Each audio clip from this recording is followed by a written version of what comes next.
Agency meeting on Tuesday, July 18th, 2017. Begin with roll call. Oh, Sorry. no, that's okay. I was looking for my pen. My borrowed yours, I think. Okay.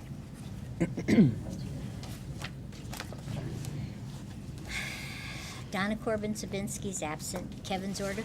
Oh, Kevin Zorda. Here. Carrie Ann Howe. Here. John Hayes. Robert Chagnon. Here. Jane Smith. Joseph Mueller. Here. And Virginia Higley here. All right, fire evacuation procedures. You can go out the doors, take a left down the stairs, and then out the building away from the parking lot, or you can go straight out the back doors here. We'll do the Pledge of Allegiance. I pledge Allegiance to the flag of the United States of America and to the republic for which it stands, one nation, under God, indivisible, with liberty and justice for all. Thank you. All right, next on the agenda is public participation. I invite anybody who has anything to say from the public that's not on the agenda to come forward. Again, anybody who is from the public who would like to come forward on anything not on the agenda, you may come forward now. And last time, anybody who'd like to come up to speak on anything not on the agenda may do so now. All right, seeing none, we'll move on. Correspondence, we received a few things today. We received the IWWA Commission inspection assignments. And staff did fill in who they're assigned to, and there was I believe, an email that also went with this that said if we want to switch those, or if you have specific interest in one or another, we can certainly change those. So just make note of what you might want to change, and we can discuss that with staff. Any questions on that? No, but a great thank you to the staff for doing that. Appreciate It's it. very well established. We also received a copy of the Habitat, lots of excellent articles in there. I recommend everybody to review that. We also received a copy of a lake management for the aquatic pesticide permit application, and this is for freshwater pond in Enfield. And did I see? Are they going to post a sign when they do their chemicals so that in case the kids are down there, the parents know that they shouldn't be, I don't know, wandering around? It's a great question, Commissioner. I don't know the answer, but we'll certainly inquire of DEEP. Thank you. Thank you. And I believe that's all. All right. All right. Next on the agenda, Commissioners' correspondence. Does anybody have any site visit updates? Anyone? None? Okay. All right, next is approval of minutes from June 6, 2017 and June 20th, 2017. I move to accept the minutes for June 6th and June 20th. I have one correction on June 20th. It's Joe Mueller, not John Mueller. Somebody Joe. has to second it. Okay. Who's going to second it? I will second on the 20th. I can't on the 6th. I was not present. On the June 20th, it's Joe Mueller, not John. I wasn't here, but I was here for the 6th. Thank you.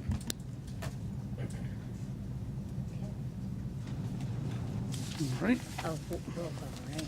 Yep, roll call, please. Okay. Donna's absent. Kevin? Yes. Carrie Ann? Yes for the 20th, abstain for the 6th. Okay. Robert? No, are you going to vote on the minutes? Yes. Yes, okay. Jane still isn't here. Joe? Yes on the 6th, abstain from the 20th. Okay. And Virginia, yes on both. Okay. Thank you. All right, and I'm not sure when we're supposed to do this, but we'll seat Joe for tonight. So just so we have it right, there were 2 abstentions on the 20th. The 6th was unanimous. Correct. Okay. No, I abstained on the 6th. Oh, I'm sorry. Yeah. Oh, you abstained on both? One abstention on the 6th and one abstention on the 20th. Okay. All right, next on the agenda is the bond release, IW 57265 Mullen Road, request for the release of a $4,100 erosion and sediment control bond. Is there anybody here for that? No? Well, Mr. Chairman, a lot of times the bonds get released by planning and zoning, but with respect to this bond, it's a single-family house, did not go to planning and zoning, so the soil and erosion control bond we put on this agenda, it has been inspected by both John Cabibbo, who recommended that it be released, and also Rick Kelly, and I believe, did you give them the memo, Rick? Yeah, so you have a memo from both planning and in engineering saying that both of us recommend the release of the soil and erosion. It's still in place is the wetland restoration bond and the site restoration bonds. Excellent.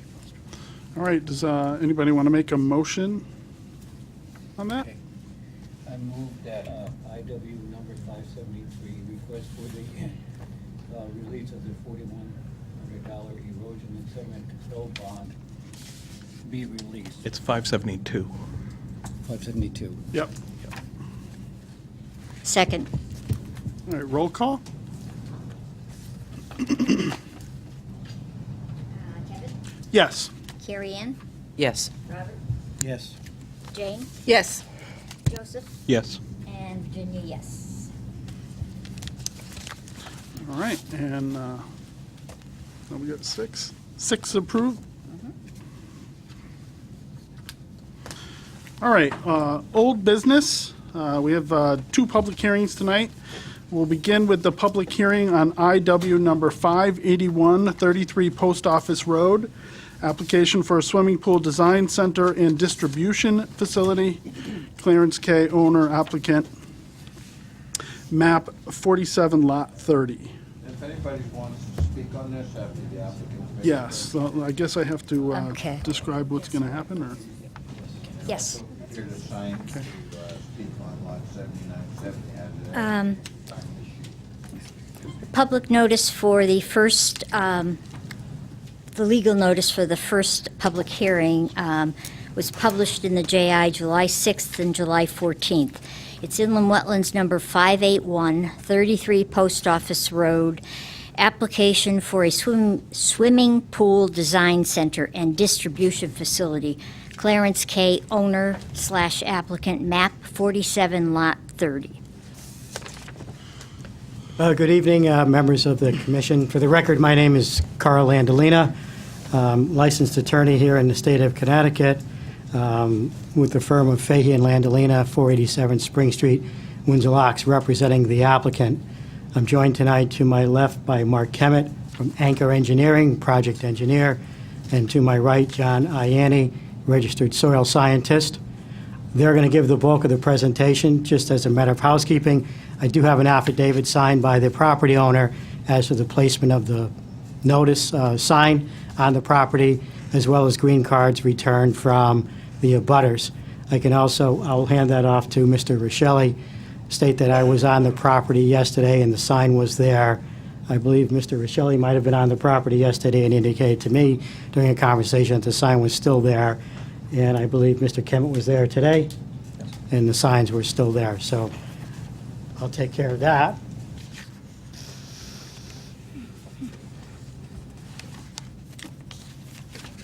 I do know that you're somewhat familiar with the property and this application. There was a previous application before this commission in 2016, I believe. Don't have the exact dates, which was denied. the applicant went back with his engineer, redesigned the project, scaled back some of it, which Mr. Kemet will speak to tonight. And then I believe in January of this year, the applicant came before you for a wetlands boundary redelineation to define the areas of the wetlands, and that was approved by a vote of this commission. So with that, I'll turn it over to Mr. Kemet, and he can go through the details of the site plan, and then Mr. Ianni can speak to the wetland soils and the impact of this particular proposal on the wetlands. Thank you. Hello, everyone. Mark Kemet, project engineer and associate of Anchor Engineering. I know I'm not a new face here. We've been before you before. The rendering I provided is a blown-up version of the plan that you have before you, just for ease and detailing what is going on here. The application is for a swimming pool design center and distribution center. It's located on the corner of Post Road and Post Office Road. The address is number 33 Post Office Road. It's actually directly across from the Spazzarini Construction Company, and also in sight of I-91. The property is generally flat. It's currently a mowed piece of property. It consists of an old house, a historic bait shop, and a few other outbuildings. There's also, as you can see in blue, there is an existing pond associated to the rear of the property. With this application, only one building will remain, which is the one that is more central on that plan, which is going to be used for storage purposes only. The wetlands, as Carl had mentioned, we did go forward for a wetlands boundary amendment. That was delineated by John Ianni, who is here. It was also confirmed by another soil scientist, Thomas Pietris, who presented that night for that application. There is approximately 0.73 acres of wetlands on the site. That approval was in January 24th of this year. The proposal, as shown, is approximately a 3,000 square foot garage with a design center, and off the design center is going to be a patioed pool display area that's going to be exterior. What we did for this project, we utilized the existing curb cut off of Post Office Road. We did look into other alternatives, which you should also have in front of you. One alternative, I call it Alternative A, was the prior design that this commission did deny. We did scale back from there. I also provided alternate B, which I tried to take the access and go directly off of Post Road. Unfortunately, that is too close to that intersection. It's a poor intersection. It's a safety concern, and it was just not feasible. In fact, if I had to go that route, I would be going directly into the wetlands and causing a direct impact to the wetlands, which I did not want to do. So we did utilize the existing curb cut for this application. Just for the record, there is no floodplain on this property. It is outside of the 100-year floodplain. It is also outside of the APA, the Aquifer Protection Area. There is also no disturbance to the wetlands. All the activity and the construction shown is within the regulated area. Practically the entire site is within the regulated area, so that said. And the other item I just want to go over is that we also did prepare a drainage report, which was submitted with the application, and there is a zero net increase in runoff. The prior application had a minor increase in runoff. This one we scaled back. We actually created a detention area in front of the building, right at the intersection of Post Road and Post Office Road, to mitigate that increase. So therefore, there is a zero net increase in runoff on this application. That's pretty much the overall view on what we're proposing here. And now I'm going to refer this to John Ianni, our soil scientist, who can get into the wetlands issue before this commission. For the record, my name is John Ianni. I'm a professional soil scientist. I'd just like to briefly state my qualifications. I have a master's degree in soil science from the University of Connecticut, a bachelor's degree in agronomy from the University of Connecticut, and an associate's degree in forestry from Paul Smith College. I have been a certified soil scientist since 1983 and have been conducting my work under the trade name of Highland Soils for 30 years. Hard to believe that it's been that long.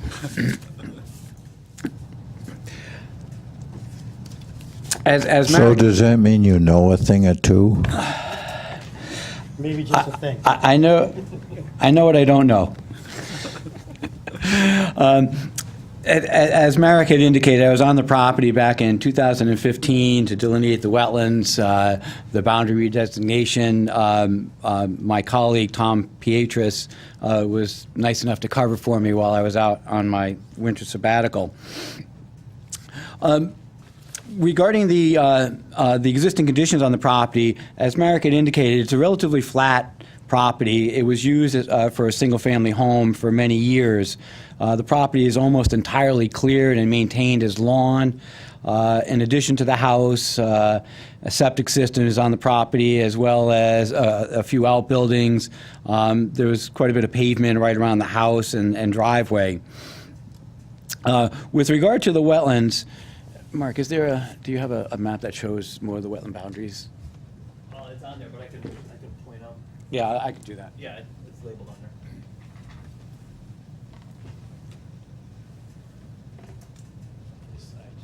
If I get, move me if I need to, if I'm in your way. Starting on the easterly side of the property, north is to the top of the map, south to the bottom. On the easterly side of the property, there is, and I'm tracing with my finger, a small area of wetlands right along the property line that goes around the pond. This area of the property was used, occasionally was cleared. It's mainly shrub growth now, dogwoods, multiflora roses in there. This area is also used as the, how would I call it, the repository for yard waste. And the swing set and some of the debris that didn't go into the garbage can. So there's a little bit of activity out here adjacent to the wetland. The next area of wetlands is the pond. This is a man-made pond, and I found some of the spoils around the pond. It's a relatively shallow pond. There's quite a bit of buttonbush along the northern part of the pond, and also there's quite a bit of Phragmites, or giant reed, in the pond also. The pond is ringed with multiflora rose, as well as some of the dogwood species, tussock sedge and rice cut grasses in there also. There are a couple large pin oak trees just to the east of the pond, and a couple of willows and large cottonwoods between the pond and the next wetland area. Some of the better soils are actually located just south of the pond. All of the site is underlain by lacustrine clays, so the old lake bottom clays. And then there's a mantle of sandy, wind-blown, sandy soil on top of the lacustrine soils. The next wetland area is actually right behind the house, and I'm going to trace it with my finger. And it is directly north of the house. This wetland area is maintained as lawn, and it's been lawn for quite some time based on my review of the aerial photographs. I found approximately 18 inches of fill material in this wetland, old fill material. There were quite a bit of redox features indicating that the water table rises up into the fill. There's an old pipe or two that run through this wetland area. Just off to a site to the north is a detention basin, a small water quality basin for a building, and that drains directly south onto our property. It appears as though the homeowner tried to alleviate some of the wetness in that area by putting in some PVC pipes. There's an old 8-inch and an old 4-inch pipe there, and they come down to the driveway, and then it's piped underneath the existing driveway and then flows down towards Post Office Road. This spring, or over the winter time, the edge of that pipe was crushed. So this spring we had a lot more ponding in this wetland that was there previous. And that's more a result of that outlet pipe not functioning the way it should. This area is wet, seasonally saturated in the springtime. It dries out quite a bit in the summertime. This year, with the rain that we've had, it stayed pretty wet, in part because of the runoff that comes from the property to the north. As part of my evaluation of the wetlands, I also did a functions and values assessment, and that's within my report. I'll briefly go through some of the functions and values. Groundwater recharge or discharge is a function of wetlands. These are groundwater discharge wetlands. Groundwater discharges into these wetlands. There's very little downward movement of water due to the lacustrine, the lake clays. So this is more of groundwater discharge. Same thing into this wetland. There's shallow groundwater that discharges into the wetland. Flood flow alteration is another function of wetlands, and that essentially assesses the ability of a wetland to hold water and protect properties against flooding. There really isn't any effective flood storage on this property. This is pretty much a flow-through wetland. There is a little bit of ponding that can occur, but that's more due to the collapse of the pipe. Otherwise, the whole idea of the previous homeowner is trying to get the water off the property. So flood storage is really not effective in this wetland. Fish and shellfish habitat is another wetland function. These wetlands are not associated with a stream or fish or shellfish habitat.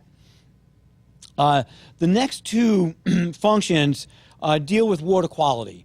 And the two functions are sediment, toxicant, pathogen retention, and nutrient removal, retention, or transformation. And both of those functions kind of go together. One of the things we look at is see if there's any source of sediment, toxicants, or things outside of the watershed that come onto the property. There's a little bit that comes from this property into the wetland behind the house. The other two wetlands really don't have any inputs to them except for shallow groundwater. So this wetland is the only one that's available for those water quality functions.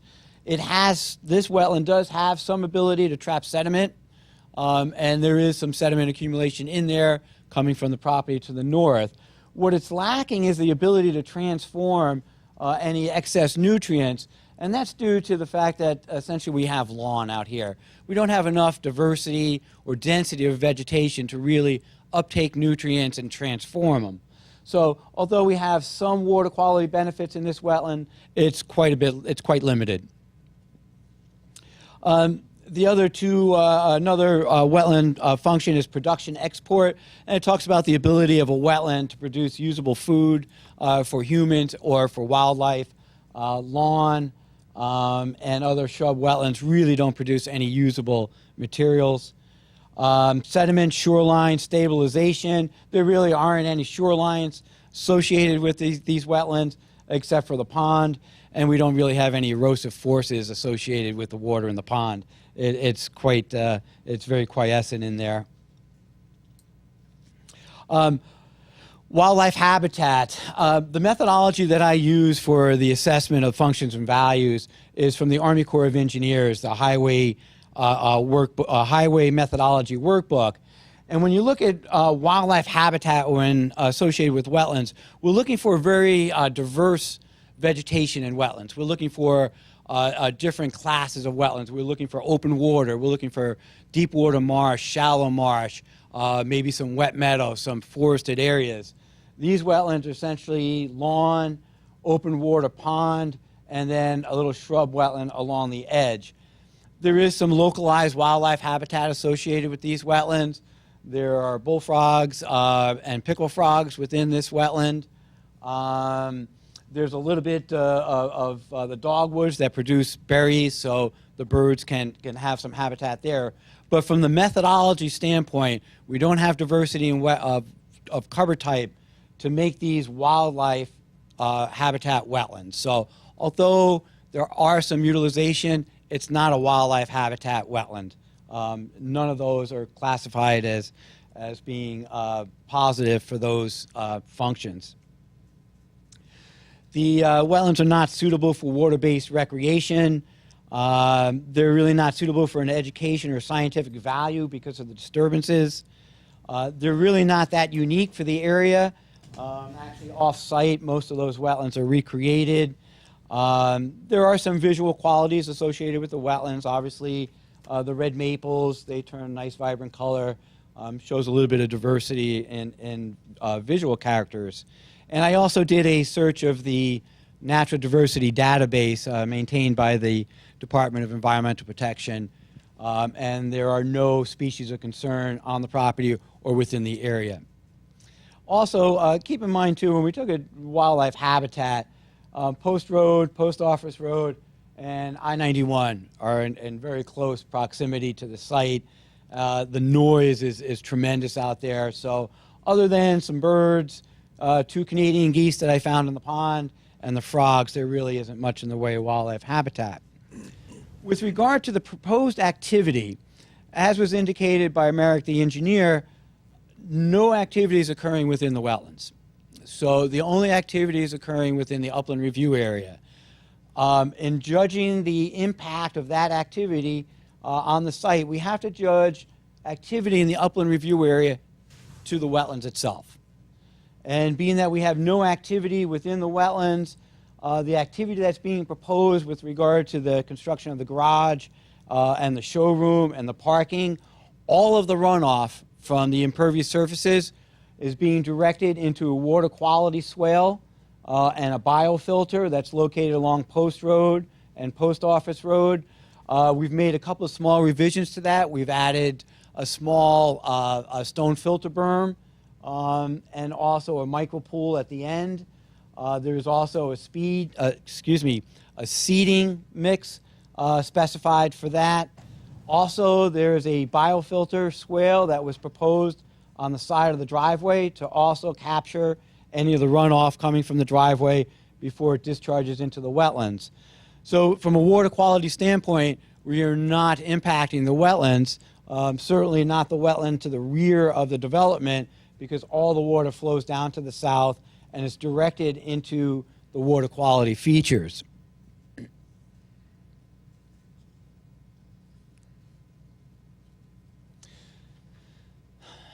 As Merrick has indicated, the site has been redesigned to remove all impacts, direct impacts from wetlands.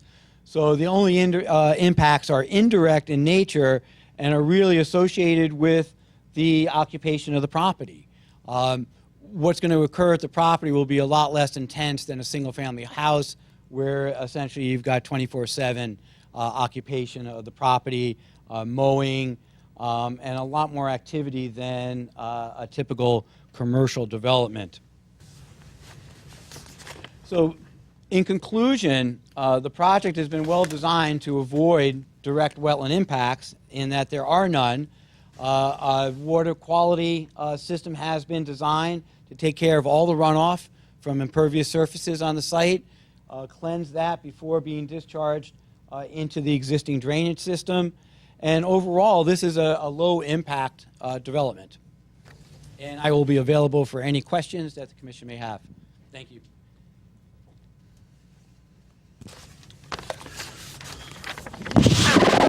Question. The existing drainage system that you're talking about, is it just into the ditch that's alongside Post Office Road? Or is there underground drainage as it leaves the property? No, there's once Like you have it going off to existing or proposed? both, I guess. Okay, existing, there really is no drainage system, so essentially the, Well, I realize on the site there's no existing drainage system, but you said it discharges into the existing drainage system downstream. yes. So I'm asking, is that a downstream Commissioner, going would you into a want catch the basin, or is engineer it to, going into? would you want the engineer to answer that question when you're dealing Well, with whoever can drainage? answer the question, I'm just curious where it's discharging to. Is it into the ditch that's like? But I'm if I saying remember the correctly- engineer would have been the one that designed it, so. Well, yes. Hello. I think we can all answer that question. I guess I'm going to break that up into two parts. As John mentioned, it does come down here through an existing culvert crossing his driveway here, which discharges into the swale. That discharges off-site.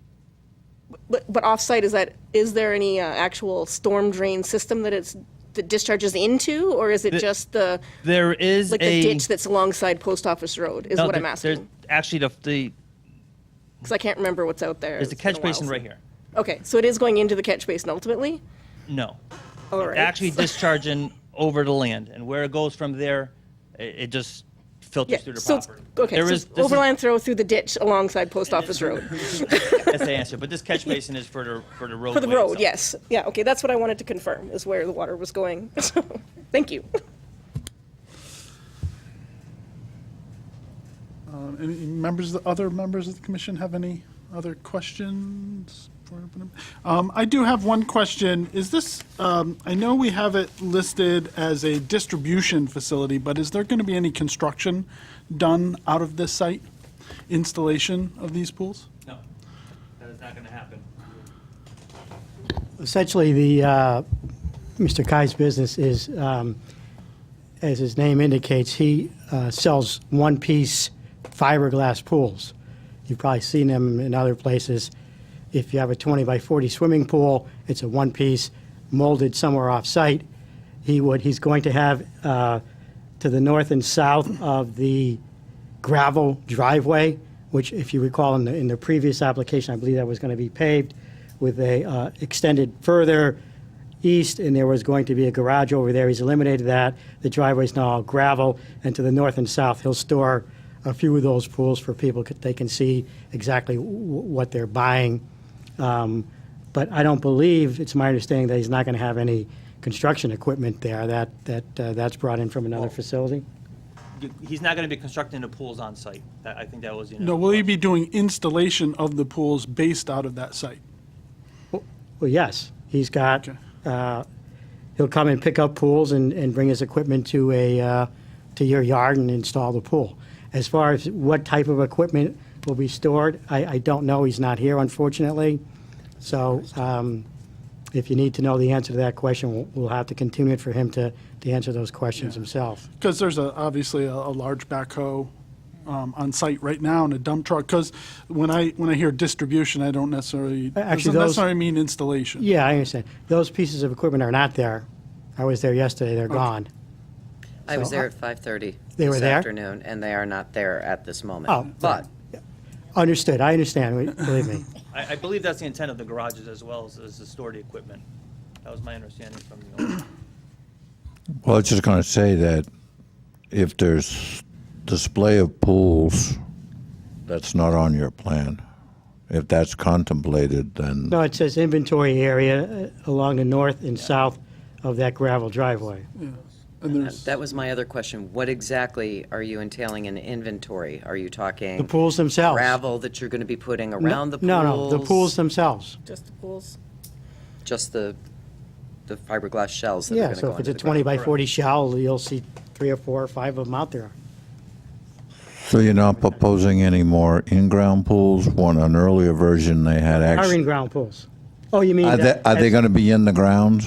No. Some of them on an earlier thing were Yeah. along the street were actually in the No, ground. there's going to be a patio display area where there's going to be some water feature, a pool of some kind, just, I assume, one of them. It's not really large enough, but the other pools themselves are just going to be sitting on top of the ground, waiting for customers to pick them up and buy them.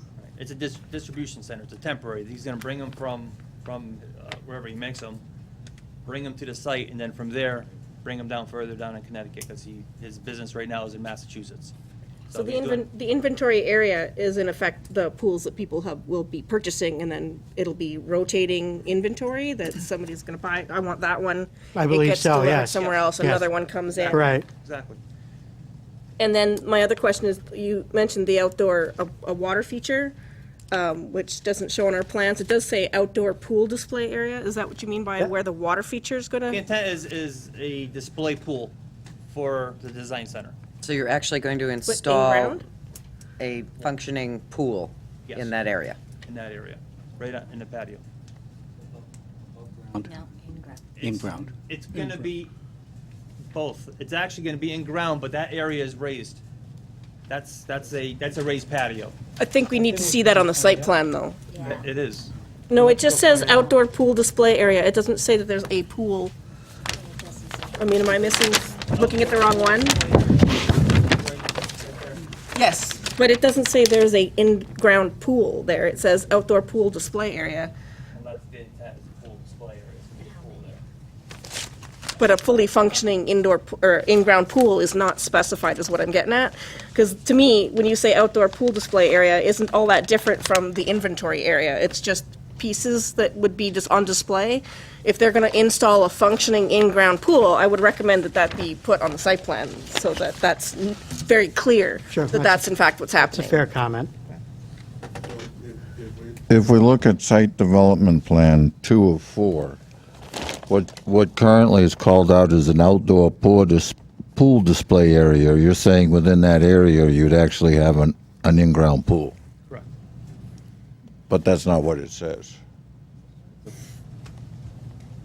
I guess I'll have to clarify it and revise the plans, but the intent was a pool display. We're displaying the pool that's in the ground for the, No, I understand what you're getting at. I just, like, for clarity's sake, as a, you know, that's something that the commissions, and I'm sure zoning commission will want to see that on their plans too, that there's, it's spelled out very clearly that there is an actual functioning in-ground pool located in this area, as opposed to, as I mentioned, the inventory area, which is just sitting on the top of the ground, the shells and whatnot, whatever else is there. understood. That's all. So, I think we're on the same page. Thank you. So do we know if at any time, if he's installing these pools, if any of the soil from the installation of those pools might be brought back to the site to be either temporarily stored or stored at all? Will that be happening? I don't believe that is the issue, but that is something that he's gonna have to answer. We're not showing currently any No. temporary storage or stockpile areas on the site. Right, that's my concern. Understood, yeah. My guess is they'll store that on the customer property. No, I not would. if you can make some money. Okay. Any other questions from the commission? All right, so I'll open it up to the public. Anybody who'd like to speak on this application?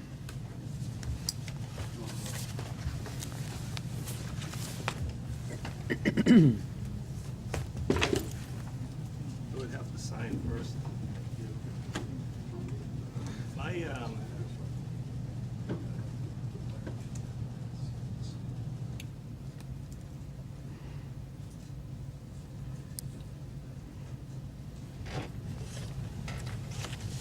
Couple questions, actually.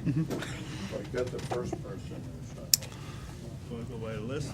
Thank you. Yeah, we're gonna go by He's Tony Spazzeri, okay, Tony Spicery. all right. Okay. So we go in order. You've Kimberly. I don't know what the commission wants to do, whether you want to set a preset time for them, restrict the amount of time, or you want to use your individual guidance, but whatever it is, you should announce the rule ahead of time. Should we? I'd at least give him 10. Yeah, yeah, I would say, No more than 15. I would say no more than 15. Yeah. All right, so we've already had Mr. Ianni. So Jeff Tingley? Yeah, we'll go in order.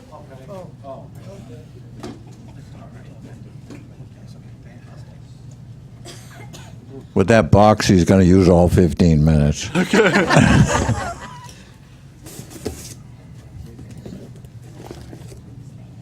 So my name is Jeff Tingley, 119 Post Road, Enfield. I tried to make this easy. Yeah, I wrote it down. Let her read it. It's only a page and a half because there's a page and I don't want it.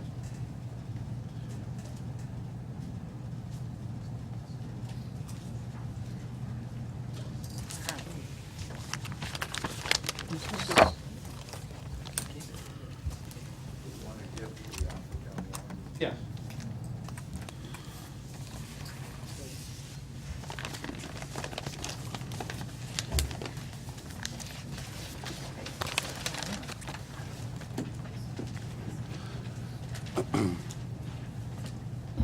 So what I've tried to do is put this together in a way that there's some documents to back up what I'm saying.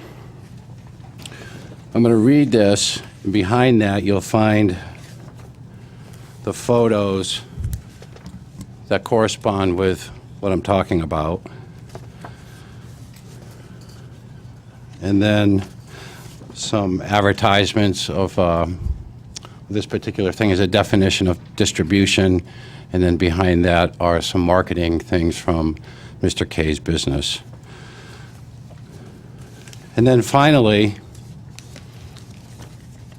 is a site plan of our building, which abuts his. And on that, you'll take note of a fence line. And that fence line, we actually own beyond that fence line. And the applicant has recently changed their acres from 2.82 to 3.01.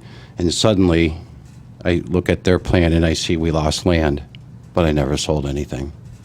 So that map is for you to see that our property line is actually over and beyond that fenced area. And on the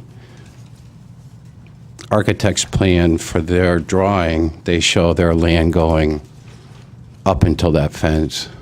And I guess that's how they gained acreage, but that's neither here nor there. That's just to document what I talk about. So I'm just going to read this, and then you guys have the documents there so you can look at. So I have become concerned about the activities at 33 Post Office Road because of the multitude of things that have already transpired to affect our property and business. I believe that the land elevation, wetland disturbance, improper installation of silt fence, and a trench being dug right up to our property line have allowed water to come into our property. My pond and stream are fuller than I have ever seen in 10 years. My tenants have complained about the blight condition of this property, and moreover, I have seen that code violations have continued on this property, and as an abutting neighbor, I have to take note of that. With regard to the latest application, which I never received a certified letter for, I find, obviously, the applicant's drawing shows his property has recently increased from 2.82 to 3.01. I'll go to B because I already talked about the property lines. The applicant shows 4 true parking spaces, 2 others on gravel. Those 4 parking spaces are shown to be directly over what has been a pond for most of this year.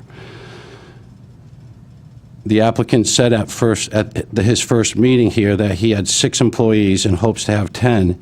In addition to those parking requirements, he also has 4 company trucks, 3 trailers, 2 excavators, a box trailer, and a Bobcat, which you'll see pictures of because they were parked at different times all over the property. We already, if he starts parking that heavy equipment on the lawn again, what will be the effect of the pressure on the water table? We are already flooding now at our property. His plans will further aggravate the conditions we are witnessing. The applicant shows retention areas on the street side of Post and Post Office roads. The water table is very high here. I don't think this will allow for adequate retention of water because of that. Recently was about a year and a half ago, Connecticut Water Company came through to put new mains in. And when they went down with the bucket, they hit the water table less than 2 feet down and had to use a sump pump as they tried to install the mains. And this is directly at the area that he's talking about putting the retention area. So that concerns me because that is, in my opinion, is not going to allow for proper retention of the water. This is also a very short distance from the road itself, and as you all know, that is a intersection there, and a corner intersection at that, creating a potential hazard if a car went off the road, or a visual impairment at the corner for traffic because of overgrowth I'm sure we all remember the overgrown lawn. The stop sign on Post Office Road is 75 feet south of the stop sign on Post Road, creating a potential visibility problem. D, I think the outdoor display area shown on his plans, his company's website, and online video marketing his business all point to a retail business, not a distribution business, as filed for. The applicant's business card clearly shows he is a retail installer. And that's a concern because of its distribution is very different than retail, and especially in that area. The only abutting neighbor who has not shown here today is unfortunately medically incapacitated and has no idea that these activities are taking place along his property line. Finally, standing water is well outside the newly designated wetland area. See photos. The water table is very high here, and we are now contending with excess water on our property. I would like to see this resolved and not worsened. I have hired an environmental company to test the stream because in my mind, I still have questions about the oil spill that occurred at 33 Post Office Road and how that now could affect my property. I hope you will carefully consider what is done on this property as it affects all of us. Thank you for taking the time to listen to me. Thank you.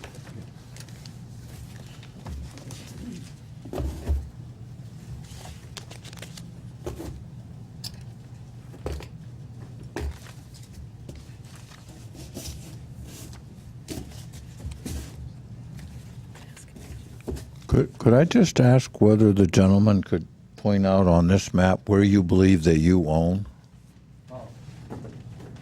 Yeah, are we allowed to ask questions? Yeah. Okay. Oh, yeah. Yeah. Because I thought what you said was that some of the property being You should take a proposed on microphone you with him. own. Yeah. So I thought you should at least point out on this map what you think you own. Can you hear me? Yes. Yep. Yeah, okay. Yeah, that's crazy. Okay, so, And you're pointing it out for those folks over okay. there. So, my wife and I own this property, and this is the property line that they have going right from the CLMP pole. But actually, that pole right there feeds us because it's a three-phase 480 because it used to be a machine shop. So we own that pole, and actually we own, as that property continues back, we own past what used to be an old barbed wire fence. And they show that they actually picked up some land, and their property line goes over onto our property line.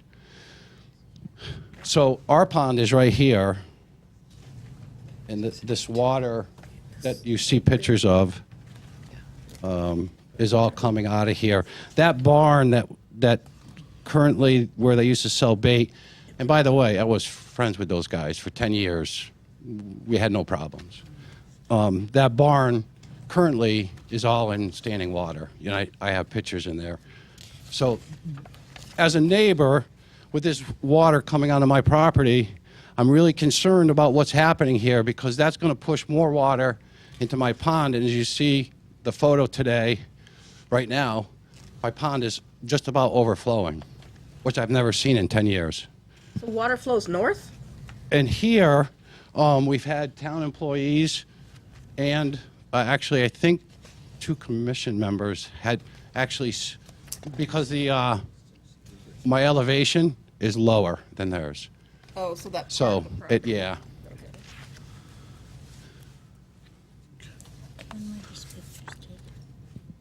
Okay. Kevin, did you have a question? Just, do we know, Rick, if the silt fence is still in place? And, It is in place, but it needs repair. okay, as the pictures show.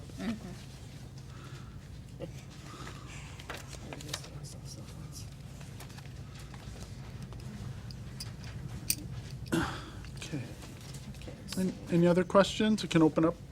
Just a quick question. When you took these pictures, do you have the dates of when they were taken? Like, You know, I Some of do. them are the older ones that came up previously, Right, correct? yeah, Over a right, year that's ago. Like, correct, yeah, yes. well over a year Yes. ago. And are any of them like how recent or So, the pond and the stream now, the Yeah. pond was, this week. this one where you say our stream now? That's from this week in. That one's a little older, but as it continues, I'll flip for you. yeah. Oh, see, so Well, I this guess I is- did, yeah, this is our pond now, but that stream, Silt fence. That's the silt fence. That's the one from a year ago. yeah, correct? that's The when trench. they dug the trench, yeah. I remember that. I think you have to indicate for the record and for the viewing audience, whatever you're looking at, so that everybody knows. And Yeah, for the record, we're looking at the stack of Oh, photos. yeah. That, know what I mean? But he's indicating some are recent and some are not, so you got to indicate, you know, are they numbered or? Well, yeah, and the So we reason I got to did- we got to number them and then say number 2. Yeah, and I have all the recent. dates for all of them, and I have several more, obviously. But what I tried to do was say, look, this has happened. That water has never gone away. This has been, whether it's winter, spring, summer, fall, this has been going on. But I think if you want to characterize any Yeah. of the photos, you got to number every photo and then Sure. say like Sure. this photo, And I could do whatever is recent. Yeah. Because otherwise the record is not complete. Complete. Sure. I could bring that in. we would appreciate that if Okay, we I'll could do have that. it. I mean, even just take, hand do, Sure. a number on the corner and write the date on, and we Yeah. can compare that. Just because there's so many pictures here, and I do recognize some from previous Yeah. visits.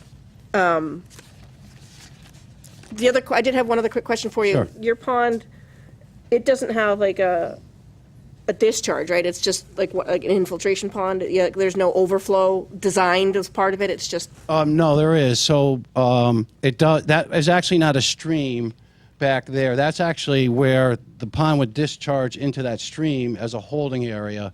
What's happened though is that stream has now acted like an inlet from that water coming off of here and allowing that water inside. And now that stream. and so there's has- nowhere yeah, for like the water to go multiplied. from your pond. Yeah. And that's what I was trying to say. And again, that was a man-made retention pond.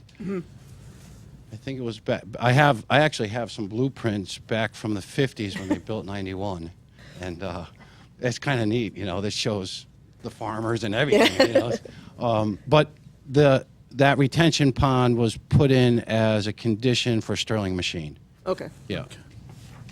Thank you. All right. Thank you. Thanks. All right, do we open it up to the applicant to rebut, or just? Are there more names on your Okay, list? go through everybody first, okay. All right, thank you. All right, next on the list, we have Tony Spazzarini.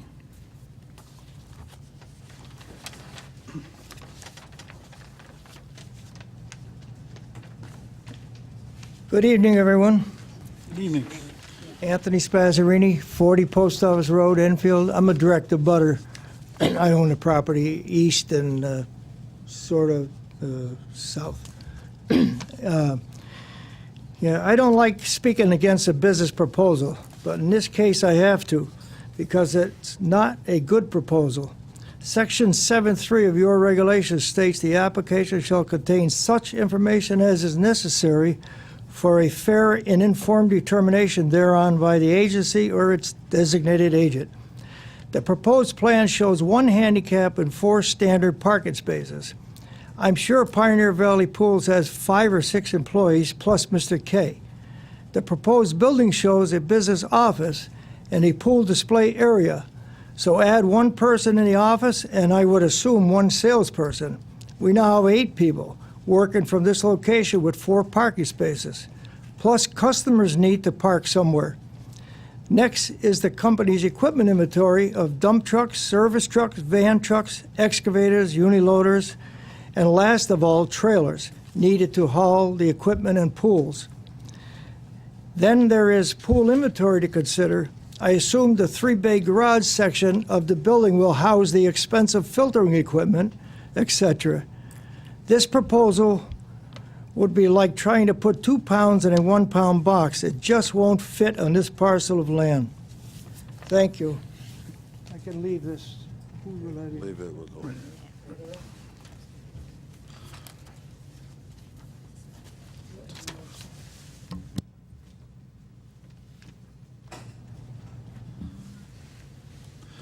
All right. Any questions from the commission? No? All right, and last on the list is Norman, is it Gagnon? I think.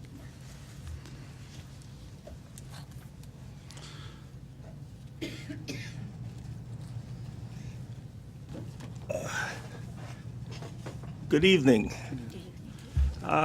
Just name and address for the record, please. My name is Norman Gagnon, and I live at 24 Fairfield Road in Enfield. Thank you. I wanted to address the commission on the people that are downstream of all of this, the farmers. Just beyond where the soil scientist said the water goes along Post Office Road, and we don't know where it goes from there. We do know where it goes from there. We have a farmer that's lost half of his field to all water. Further down Post Office Road, they're now building house lots there. But just before that, the water goes under the road, it goes under the road to the other side of Post Office Road and goes all the way down Oliver Road. Floods the veterinarians' fields there. The only one that hasn't complained is Trinity Farms. So the water is making it that far down. Now, my main concern is I've been in town a lot of years. I've seen a lot of stuff. I had 7 vans on the road. I've been by that property every night on my way home. The section of soil that they're talking about between the two properties there, at one point they were dug down about 4 feet and brought fresh soil in. And I don't know if it was for an oil spill or removal of an oil tank, but there should be a DEP record of that. So the new soil that they're talking about that's been added there next to the wetlands is from that project, So, lastly, I am not against an industrial, project in this area, but what if we start parking, our tractors and so forth?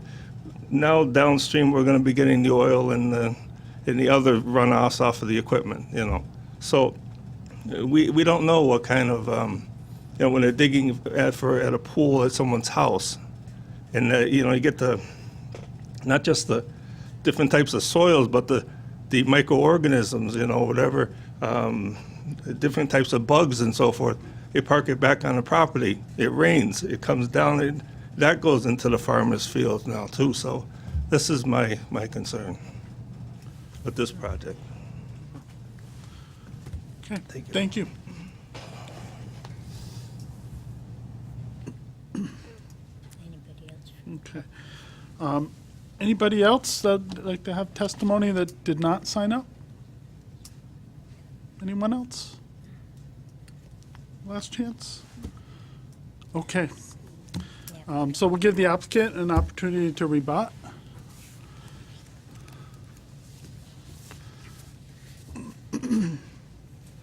For the record, John Ianni, professional soil scientist. The pictures show the ponding that occurs in this wetland here. And as I stated in my testimony, the existing pipe that is under the driveway was crushed over the winter. So when I was out here June of last year, June 1st, 2016, I looked at my notes, this area was dry, no ponding. Is there evidence of ponding? Absolutely. You could tell by the flotsam and the debris. But the first thing I noticed was the existing pipe underneath the driveway is no longer functional. And so if you're looking at why this area is so ponded right now, that's the reason. And that was actually in my report too. So, Rick, can I just, maybe you can remember, I remember last year that there was an issue that was he digging up one of those pipes, or he was digging a swale? Swale with the pictures in it. Right. Correct, he was digging from the northern property line, replacing the PVC piping.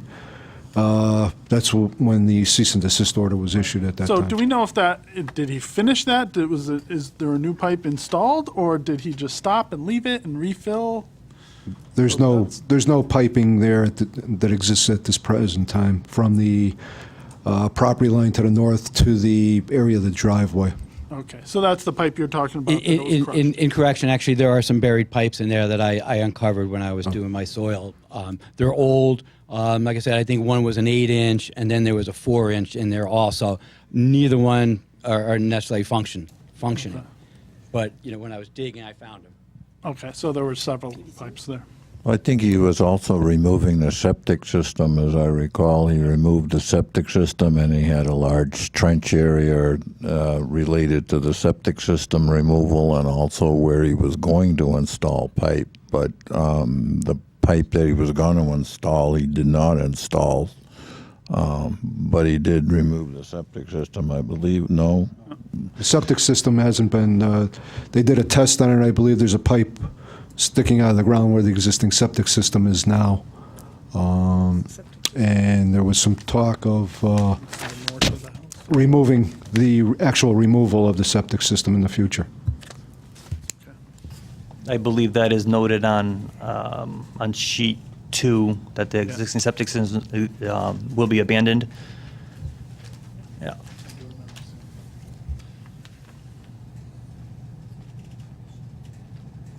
And I believe the pipe sticking up might be the access port to the septic tank.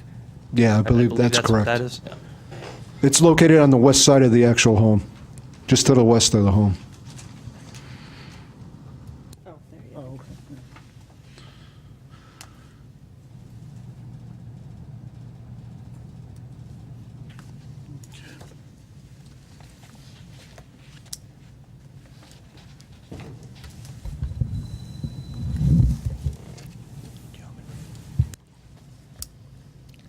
Okay, anything else? Yeah. As to the boundary line, Mr. Kemet is going to speak to that. Yes, regarding the survey, I'm not only a professional engineer, I'm also a licensed land surveyor in the state of Connecticut. And we did perform an A2 boundary survey out there. And the difference between a 2.82 acres and a 3 acres is that 2.82 acres was what was on the assessor's map. The assessor's map is not a survey. It's just a representation taken from old deeds, and they put it together, and that's where they come up with it. That's why the surveyors are hired to perform an A2 boundary survey to get the actual survey. We did not take any land from Mr. Tingley. In fact, his map even shows that telephone pole, as our map shows that telephone pole, right on that line. So I just wanted to clarify that. And regarding Mr. Spazzarini's comments, I believe those are planning and zoning comments, not for this commission. For the record, Attorney Carl Landolina. So I guess there are a number of outstanding questions and issues which need to be resolved, so we'd respectfully ask that you continue this matter. And just so, I try to take copious notes. My understanding is there's a question about how much equipment is going to be on the site, where is it going to be? You want to know if he's going to bring back any material from a job site and plan to store it temporarily on the site, and if so, where would he be doing that? We're going to show the display area and show that there's actually going to be most likely a working pool in that area as a display. There are some questions raised by, I think, members of the commission as well as members of the public as to parking spaces. There's parking spaces shown. We need to go back and figure out if they're adequate. I agree that typically that would be a zoning question, but to the extent that we're going to increase impervious surface, that's going to change our drainage calculations, so we'll take a look at that and report back. We're going to look at water onto Mr. Tingley's property, although, as Mr. Ianni said, the pipes that used to drain the water off of his property onto our property, by the way, are no longer functioning. Some of them have been crushed, so that could be partly responsible for the increase, I guess, in the level of his pond that he's said he's only seen once over 10 years. With respect to the notice, I did go back. I did not prepare the letters, but I did go back and look at the notice to Mr. Tingley. The letter was sent to 119 Post Office Road and not 119 Post Road. So it was incorrectly sent to the wrong address. It did come back, but I can tell you that the purpose of the notice, it's personal notice. It's not a constructive notice in the newspaper. So the fact that Mr. Tingley is here tells me that he knew that this was happening. He's here, so he sort of waived the fact that we screwed up on the address. Mr.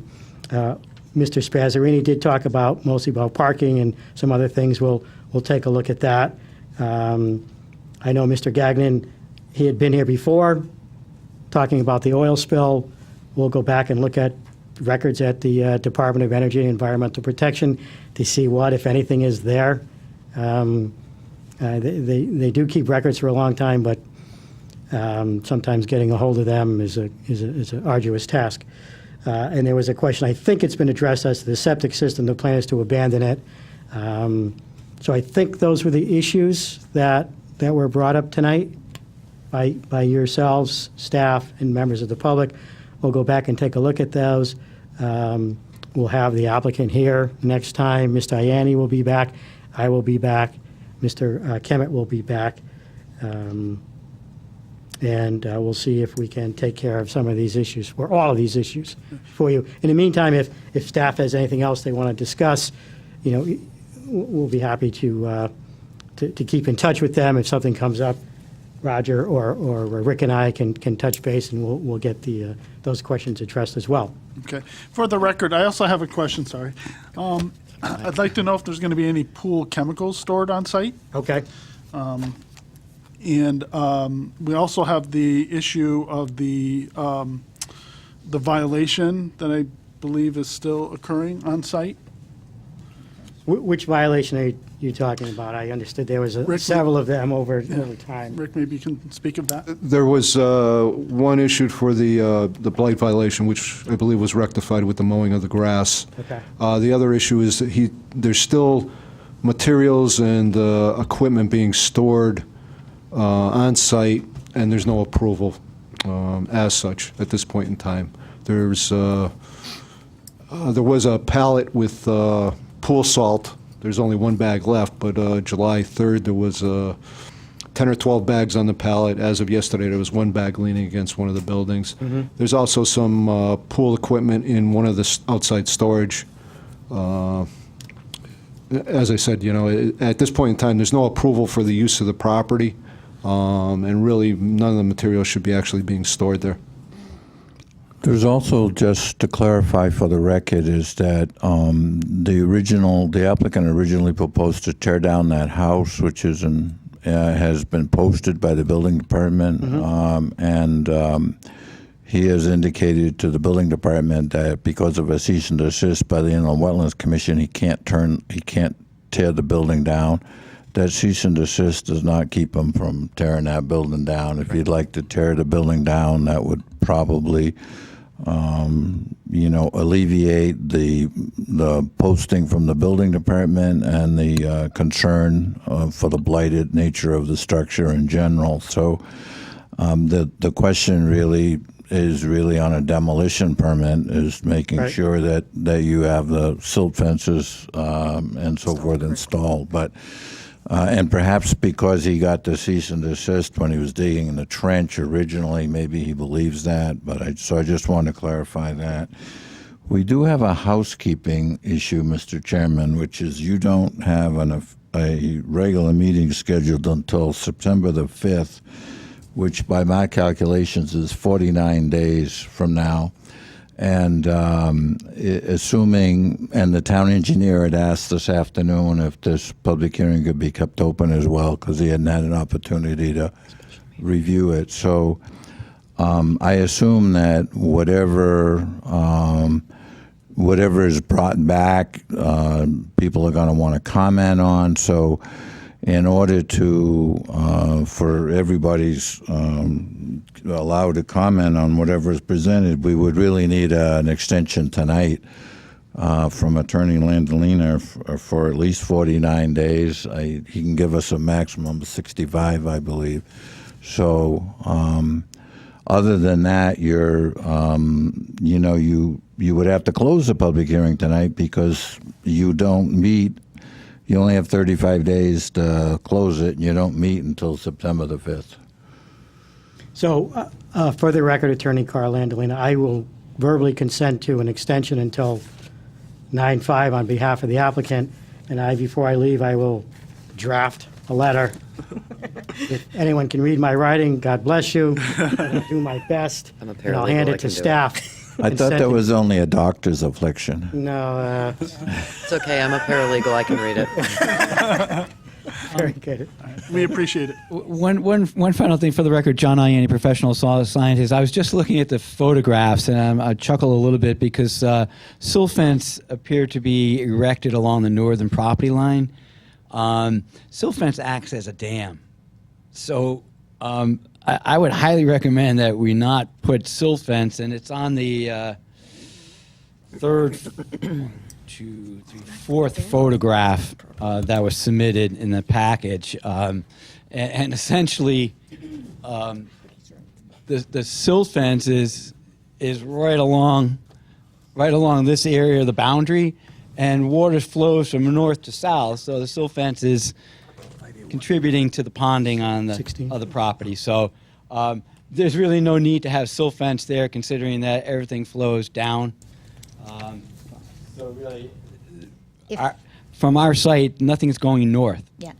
If we're talking about the same photo, it's not backfilled, so it's not. Yeah, impeding actually, in one anything. photograph it is backfilled, but The only one I saw was- subsequently it's been undermined for good Yeah. reason. Yeah, so.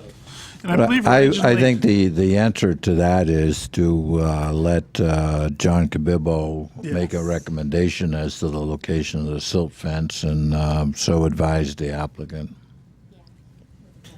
No, I have one question. The crushed pipe, are they being replaced? well, they can't do anything. That's part of the. Yeah, they can't do anything. Yeah, As part of the application, yes. okay. I just wanted to clarify from one of the comments made that the pipe is just underneath that driveway area, correct? There's no actual pipe that comes from that north property down onto this one.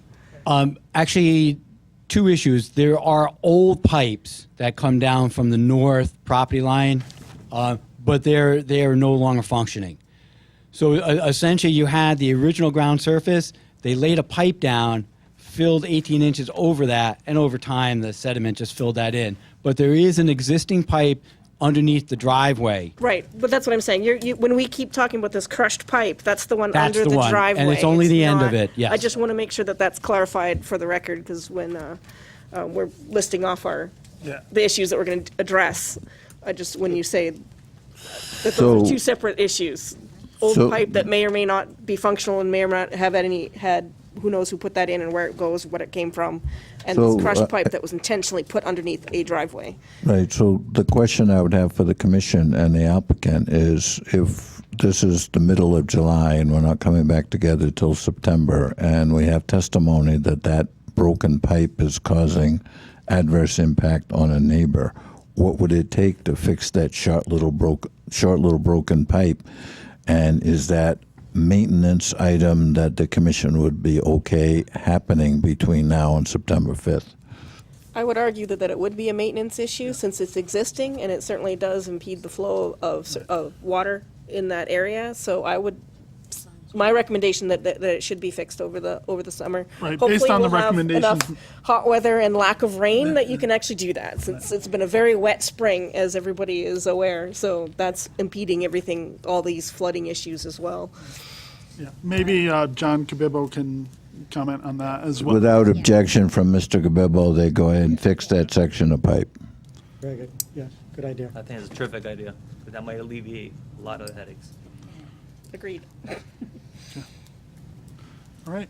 All right, so we will be back here on September 5th, and Yeah, so we need to make a motion. I think you have two motions to make. One is to accept the granting of the extension by the applicant to September 5th, and the second is to move to continue the public hearing to September 5th.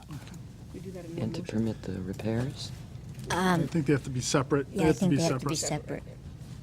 I make a motion that we accept the extension from the applicant, granting us an extension to September 5th, 2017.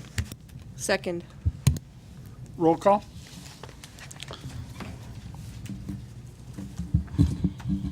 Kevin? Yes. Carrie Ann? Yes. Robert? Yes. Jane? Yes. Joseph? Yes. And Virginia, yes. Second motion?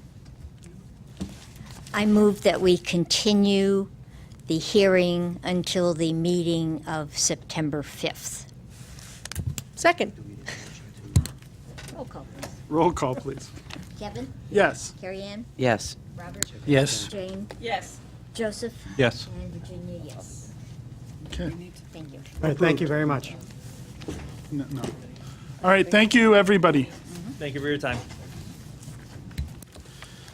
All right, we'll move on to IW number 582, lots 69 and 70 Hazard Avenue. Application for the construction of 2 proposed new buildings in a private driveway and to change the designated wetland boundaries on the property. George Karanian, owner applicant, map 65, lot 69.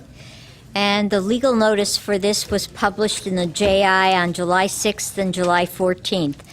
Inland Wetlands number 582, lots 69 and 70 Hazard Avenue. Application for the construction of 2 proposed new buildings and a private driveway, and to change the designated wetland boundaries on the property. George Karanian, owner applicant, map 65, lot 69, and map 65, lot 69, business professional zone. All right, thank you. Thank you. All right, if you could give us your name and address for the record, please. George Karanian, 180 Marbury Drive, Suffolk, Connecticut. Okay.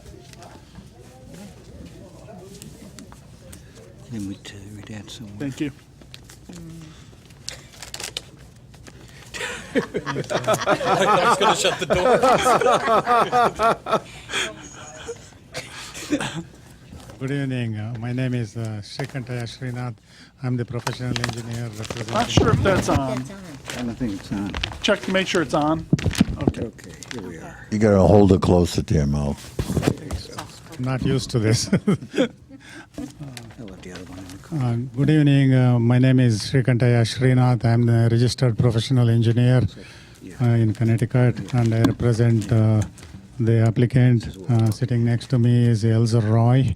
He's a builder, and Dr. Karanian is the applicant and the owner of the property. For your reference, I have provided an overall map of the property, and it shows the proposed driveway and the 2 buildings with the parking. And the driveway is approximately 850 feet long, and it serves the 2 lots. And each lot has a building, approximately 5,000 square feet in area, and has 80 parking spaces approximately. The developed area of each of the lot requires fill because of the flatness of the existing property, approximately 3 to 4 feet, and hence we cannot save any trees in that area. We developed several alternatives before coming up with this, and all of them required subdivision, and based on the recommendation of the planning department, we went with this final design, and I have provided copies of the alternates considered. Brooks flows in the middle of the property, approximately from the easterly boundary to the westerly boundary. We have designed the drainage system so that all the water collected during the rain goes to the north of the property to into a detention basin and outlets to the brook. Detailed computations are provided to show that there is no increase in runoff for 2, 5, 10, 25, and 50 and 100-year storm. The total drainage area that is contributed to the detention pond is 3.7 acres. And to meet with the state regulations, we have provided a water quality unit designed by the one of the well-known companies, and it is also approved for the amount of storm drainage that is going to the detention basin. Each of the lots is provided with a water main and sanitary sewers. As far as the wetlands are concerned, there are 11 areas of wetlands, and they are all shown on the property. And we have made every effort to minimize the amount of disturbance. The total wetlands on the site is 16.6 acres, and the area of the property is 34.18 acres. We have only disturbed an area of 0.11 acres, which is less than 5,000 square feet. There is an area that is altered in the buffer areas because we have to build the proposed driveway. And I think we have provided more detailed information on the existing wetlands by John Ayani, and I am not in a position to comment on that since his overall report says that we are not affecting the wetlands in any adverse way. With that, I am open to any questions. Thank you. Okay. All right.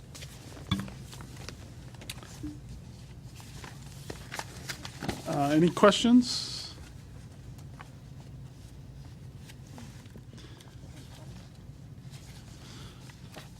So, Mr. Ayani, sorry. So I have your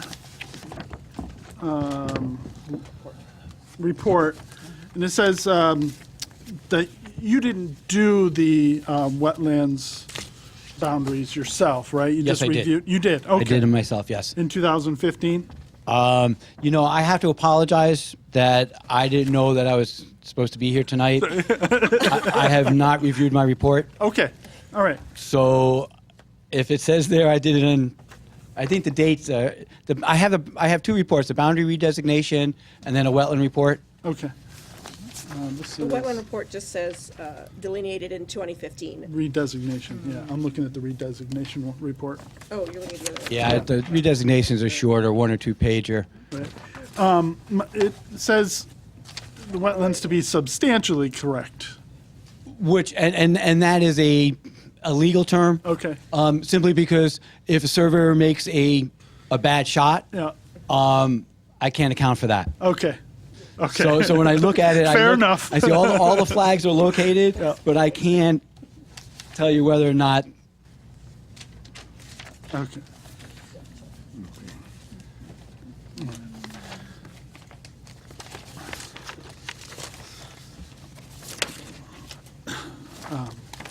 There's a lot to look at, so. I appreciate that.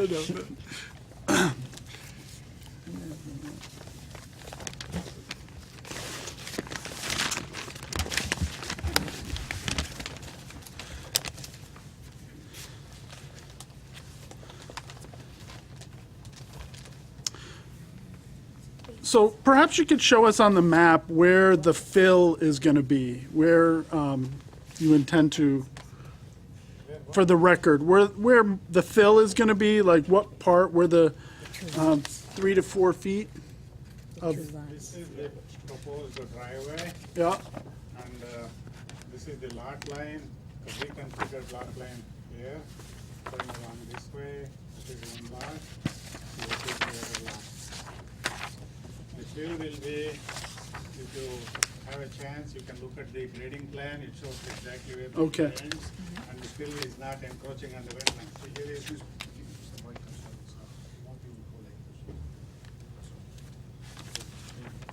Yeah, I think you've got a procedurally, Mr. Chairman, don't you have two items? First item is whether or not you're going to change the wetland boundary. Okay. The second item would be more like, where's the fill going to go? Okay, so So do the the first one the first. first item is really Yep. on the applicant to demonstrate that, based upon their expertise, they believe that your wetland map or the town's official wetland map needs to be amended. So it's really the justification for that, which is why the soil scientists report, and if he hasn't looked at it since 2015, Yeah. then that's an issue. For clarification, I wrote that report about, what's the date? I haven't looked at it in about a month, the report. I was out in the field the day before I wrote the report, Report is dated like, May. May of this year. May of this year, Thank you. flagged in 2015. Yes. It was flagged in 2015, and then May of this year, I went back out onto the site to collect the data for all the reports, looking at the vegetation, functions, and values. So I've been on the site a couple times since the delineation.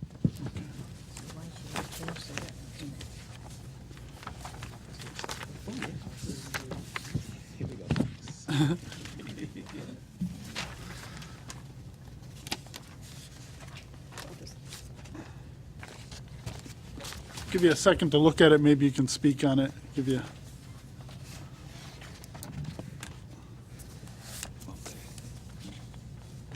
Yeah, the redesignation report, essentially, it's pretty standard. It just talks a little bit about the methodology that's used to actually delineate the wetlands.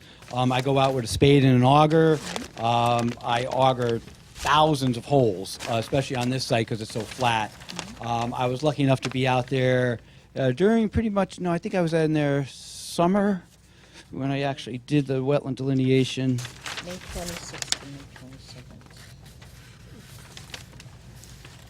May 27th. May 26th and May 27th. In May of 2015. So I was out there in the springtime. And essentially you start on the property based on topography and vegetation. You start digging until you find a wetland soil, and then you move uphill until you find the upland soil, and it's back and forth, back and forth. There's, I think, close to 100 flags on this site. There were numerous small pockets of wetlands, and the soils were fairly distinct between the wetlands and non-wetlands. A lot of these small pocket wetlands were previously disturbed, but I could get into more of that during the activity application. One note that the northeast portion of the property was not delineated for wetlands. We have about 150 to 200 foot wetland crossing in that area, and because of such a large crossing, any of the upland areas out here would not be accessible. So we just didn't even look at that portion of the site.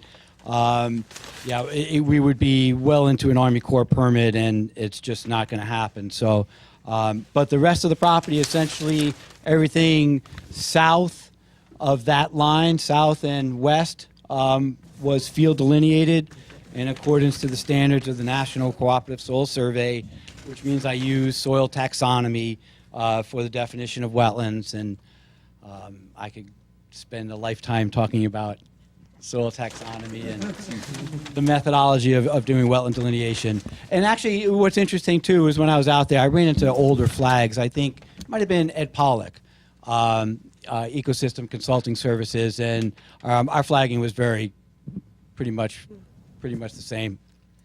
So when you were out there in 2015, which is significantly drier that May than this May. So does the delineation area there encompass what it would look like under like conditions that we've had this year where it's significantly wetter? Like, I'm Because- not a wetland soils. No, master, that's so fine, no, that's fine. I just want to make sure that that's And on the that's record why we as- use soil. Yeah. Because soil Because gives it'll us a have that long-term indicator of wetness. Obviously, water courses sometimes can be a little bit harder to determine whether it's a seasonal or intermittent water course. But for the most part, the soils looking for those gray colors within 20 inches of the mineral soil surface. So the only problem could happen if it gets really dry in August. Soils, the colors of the soils actually change with Sure. dryness and moisture. So you have to be aware of that. But no, I would have considered that to be ideal conditions, May of 2015.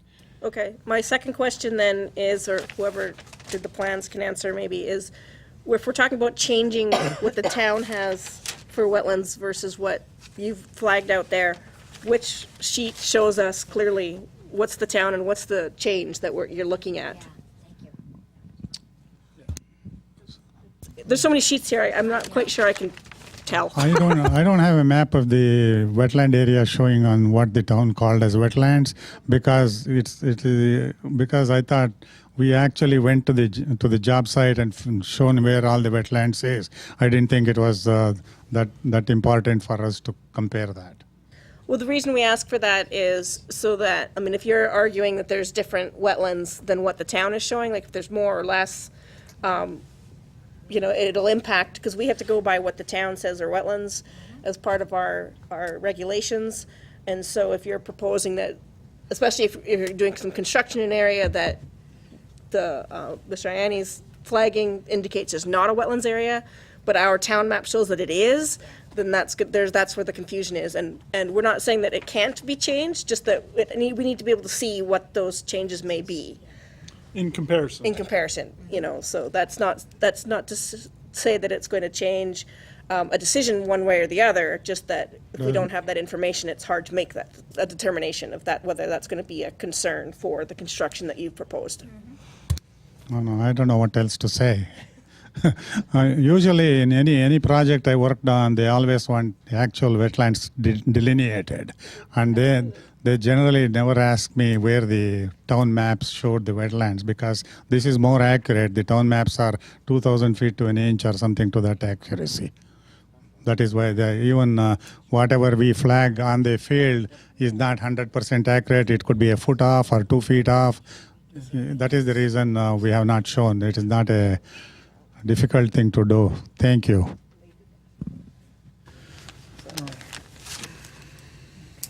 I guess it comes to whether or not we're arguing whether or not there's a change to the wetlands. I mean, if you're arguing that there's a change to the wetlands maps that needs to be made, then you'd need to show both. If we're not talking about a change to the wetlands, then you're correct, you wouldn't need to have both of them on there. And I guess that's the clarification we need. Is that something that you're proposing? The history of it is that in order to regulate wetlands, you first needed a map. Well, sure. The map was created from the soil survey because it was existing available information. And the caveat was that you could have an amendment to that map based on actual field data. I looked at the soil map because I always do before I go out into a site. What it showed was a swath of wetlands through here, and then this whole area had no wetlands.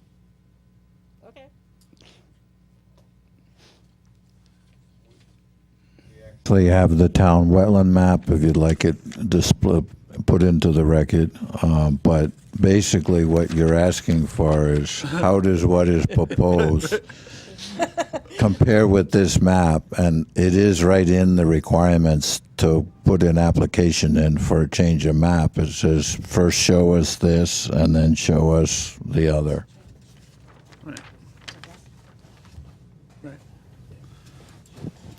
Could we, for a point of clarification, are we asking for a change to the map? Yes, they are. Did I miss that? Where do I? Yes, we are asking for a map amendment. Okay. How did I miss that? Sorry. Wouldn't you have to have an overlay showing this is what is on the town records and this is what's actually there? We can take that map and blow it up. That would be helpful. I mean, I think the other members. Well, I mean, it's available on the GIS. You can scale it and print it out however you want. But the thing is, you have to show the wetland map and then show what you want to change on it. If you were not asking for a wetland map, the amendment, you could demonstrate that you weren't having any impact on it. But you've got two applications pending, one for a map amendment and one for an activity permit. So I think if you got an activity permit, a map amendment, then I don't know how you demonstrate that the existing map is wrong if you don't show how it compares with what you have. Which would be, okay.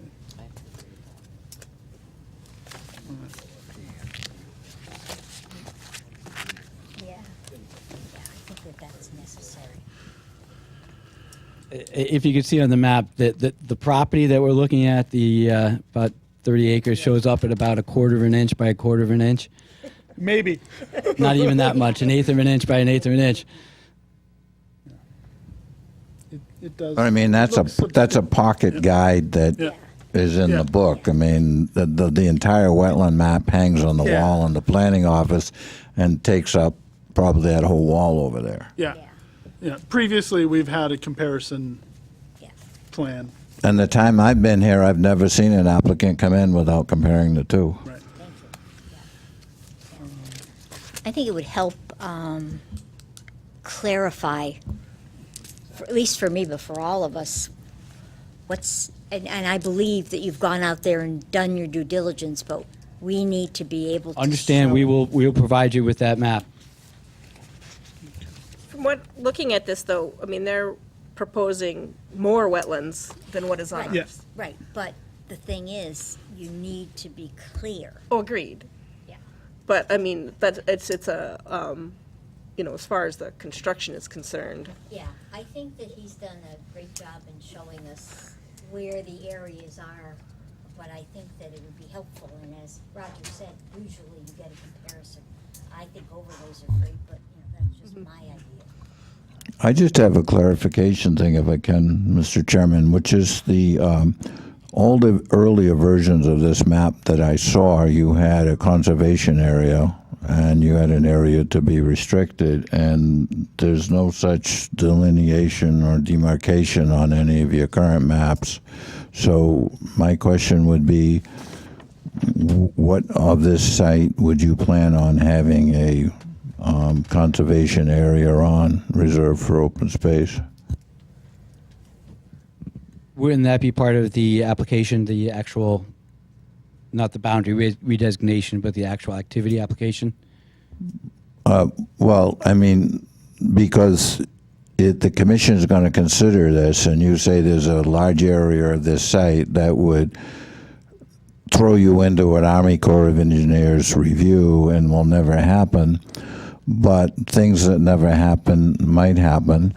And so in the commission's consideration of this, are they bearing in mind that you may be able to do a future split and have more development on this site? Or is the entire acreage that's presented here, is this the extent of the development you're proposing? And if it is, what would be the harm of saying everything else is conservation?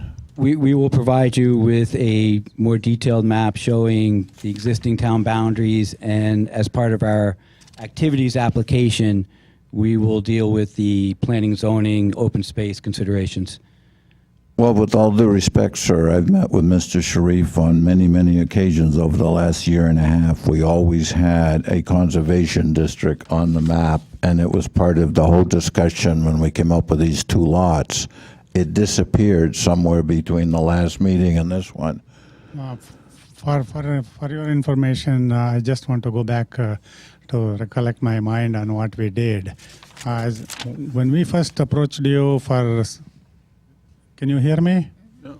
When we first approached the town for making this project getting started, we could not subdivide the property because even though we could put the road to the town width and standards and all, because we could only get a couple of lots. And Roger suggested that it would be a reconfiguration of the lot. That is when all the open space that we had shown on both sides of the proposed road, and we were putting some area in the back as we could, because we are never going to use it, could call it as conservation easement. Anything on the north side of the brook that goes approximately east to west in the middle of the property.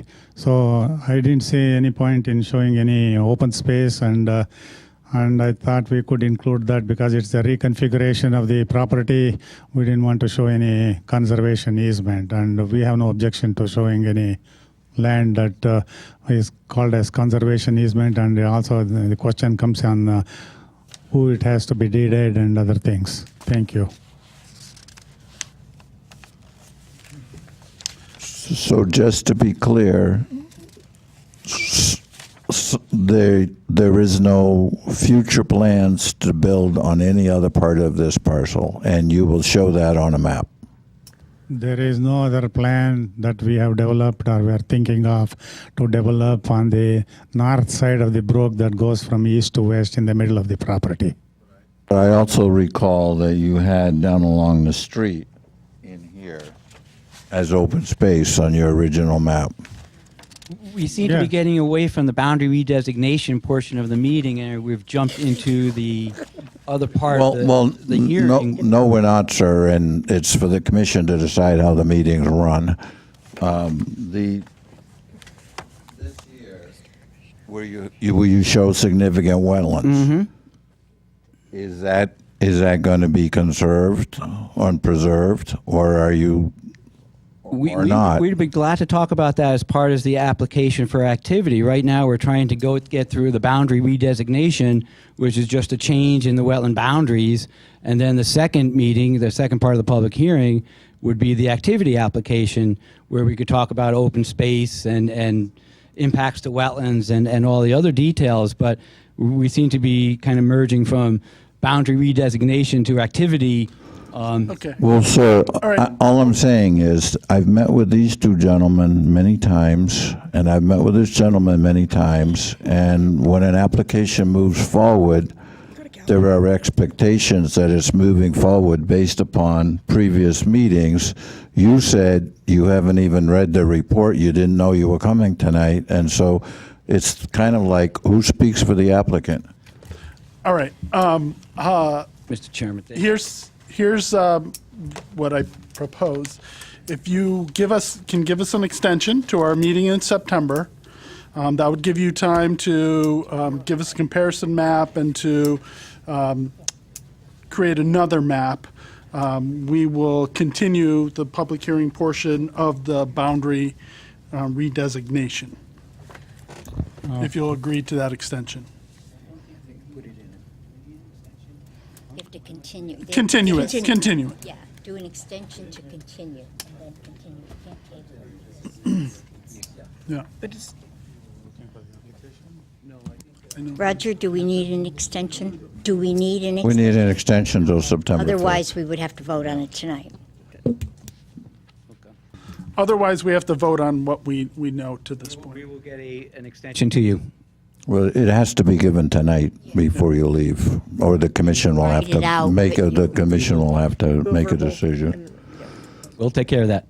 Thank you. Not a problem. Well, is somebody going to write it, or? Yes.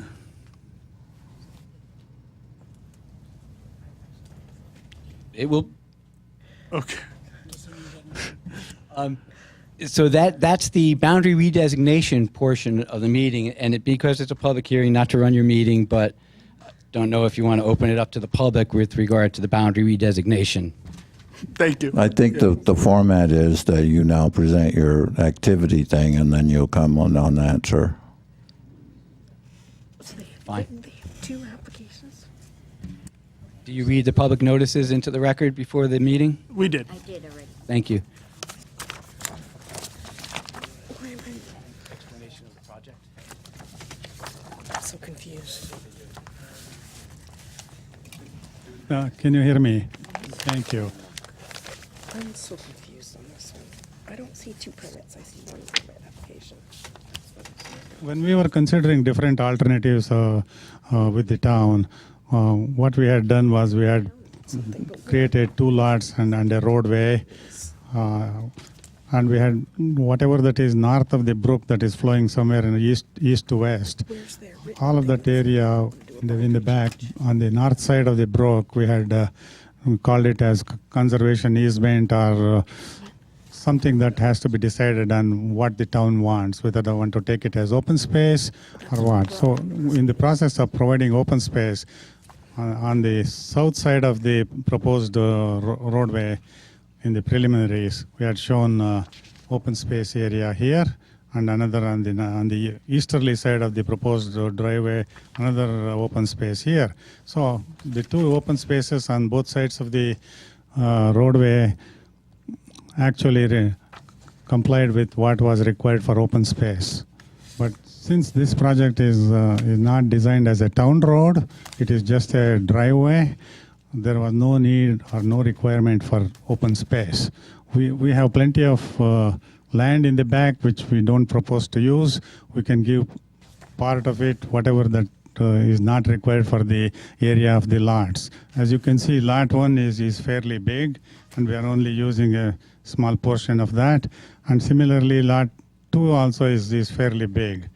And we didn't want to split up and call it into another conservation easement or any other kind of restriction on the property. So that was what it is. And as you can see, this is an overall 100 scale map. You can see all the wetland areas, they're all there. We are not disturbing anything. And the only area that gets disturbed is because we have to put the driveway with a turnaround for the fire department and emergency vehicles. So that is the small area. And there's another small area where the existing pipe under the Hazard Avenue outlets into the property, and it is not extended into our property, so we have to extend that pipe there. So there is a little disturbance, and the outlet at the detention basin, there is a small amount of disturbance. So those are the only areas that are disturbed. Because of the grades that we have to get all the storm water over there, we have to make the grades so that it will all drain into there. And also this area is lower than, we cannot make this area where the parking is lower than the roadway. Then all the drain will be drained into the brook, and we cannot control any of the erosion or sediment. So that is why all the drainage from the development of the 2 lots goes into the manhole here, and then eventually to a retention basin, detention basin, and out to the brook. And we have provided a water quality unit at this area here, so that all the rainwater from the catch basins goes into that water quality unit, and from then on to the detention basin and out to the brook. So nothing is discharged. So as you can see, the building and all the parking on both the lots is drained into the pipe system, and it goes to the water quality unit and then to the pond. The only small area that drains into the back into the brook is from half the roof area of the buildings back into the brook. That is a small area considering the total amount of acreage this property has. And there is a existing water line that stops approximately on the west side of the property, and there is another one on the same water line stops here. The end of the water lines are not connected, and for many years nobody developed it, and it so happens the water company wants them to be joined because of the pressure requirements. And if this project goes through, we will be connecting that with a 12-inch pipe, and from that will provide us the water to both the properties. And there is an existing sanitary sewer right at this intersection, and that will provide sanitary facilities for both the buildings. And we are providing sprinkler systems for both the buildings. And I have provided all the drainage calculations. I have not heard anything from the town, and as Roger pointed out, we've been working on this for more than a year and a half. So we are, and I wish somebody had told me we need a map that you need for wetlands to compare. We would have given it to you, and unfortunately, it fell down in the cracks. Thank you. For the record, John Ianni, I've had plenty of time to review the report that I wrote. And this portion of the meeting for the wetland report for the Ardemus Estates, Lot 69 and 70, what I'd like to do is just go through a brief description of the wetlands, being that we'll be coming back in September. Perhaps I could hold off a little on the functions and values so we don't forget everything, but at least let me enter Fair into the ecological descriptions of the wetlands. Mr. Srinath has labeled on the map, he numbered all the wetlands. And in my report, I reference each wetland area to that map. Wetland area number 1, just as you come into the property, this is a slightly disturbed area, mixed hardwoods, poorly drained soiled. There are even age stand of red maples in this area. There used to be a wood frame structure up in the front of the property, and this area looks to be behind the structure. It's disturbed. The soils are very compact in that area. Topsoil was a little deeper than everywhere else. So it looks like it had been historically disturbed. There is some shallow ponding of surface water in this wetland, about 6 inches deep. Not deep enough to be a vernal pool, doesn't support amphibian populations. Wetland area number 2 is just west of area number 1. Very similar too. Also, it showed signs of human disturbances. The topsoil horizon was very deep in comparison to all the surrounding areas. Once again, it's mainly red maple in there. Wetland area number 3 is a little bit more interesting. This area ponds water. It takes water off of Hazard Avenue, and then it flows off our site. This area is considerably wetter. It shows indications of block drainage in there, and that's why you have the ponding of water. It's mainly red maple in the canopy, sensitive fern in the herbaceous layer, and there's a little bit of a shrub layer in there too. Wetland number 4 is just north of wetland area 3, and that was separated by a roadway. This was actually constructed. It looks like at some point somebody tried to gain access, and they essentially separated those two wetlands. One of my recommendations is to reconnect those. It will provide more storage of stormwater in that area, allowing that to fill in. Wetland area number 5 is this small rectangular area in the cul-de-sac. Once again, this is another disturbed area. An actual bulldozer kind of pushed through there, and you could actually see the spoils on either side. Whether they were trying to create some drainage or what, but it's only slight. It's only about 6-8 inches depressed. It does pond water again, similar to wetlands 1 and 2 and 3. Once again, no vernal pool activity, no amphibians. I was out there in the springtime in May of 2015 and also in May of this year to collect my data. The next wetland is actually labeled 6 and then wetland 7. This is actually the same wetland area. There is a pipe discharge that comes in a small brook, a little bit of a white pine wooded area, and then along the western property line is a very defined agricultural ditch. And wetland number 7 is actually just a little finger of wetland soils that extends up from the ditch. Wetlands number 8, 7, 8, 9, and 10 are all very similar. These are small pocket depressions. They do pond a little bit of water, less than a foot, no vernal pool activity, no breeding of spotted salamanders or wood frogs. We start to get a little bit more in the way of hemlocks back here and white pine, whereas the front of the property is more of the mixed hardwoods. And the last wetland on the property is wetland 11. I would consider this to be the most valuable wetland feature on the property. I don't think it would be considered a perennial stream. Certainly, it flows most of the year.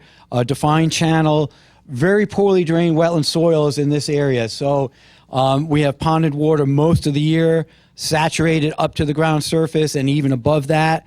The vegetation is quite a bit different in there because of those wet, mucky soils. We have 1 foot to 1.5 foot, almost 2 feet of organic soils in this area. One of the nicer wetlands, about 150 to 200 feet wide, and then there are small upland islands out in that northeast portion of the property. I also did a wetland functions and values assessment, and like I said, I'd like to provide that information to you verbally in September. This way it's kind of fresh in your mind. But I went through all the functions and values and even talked about the wetland impacts from the project, the proposed activity, feasible and prudent alternatives, and all that information is collected in my report. And please read it, and if you have any questions, I'll be available on the 5th. And was hoping that by that time we may have staff memos in writing, so that if there are any comments that the staff has, we could address those prior to the next meeting. Still gives you staff a month and a half. The application has been in the town for 2 months. It would be appreciated if we could get in writing some comments. Thank you so much for your time. Sure. We hope so too. Okay. Any questions from the commission?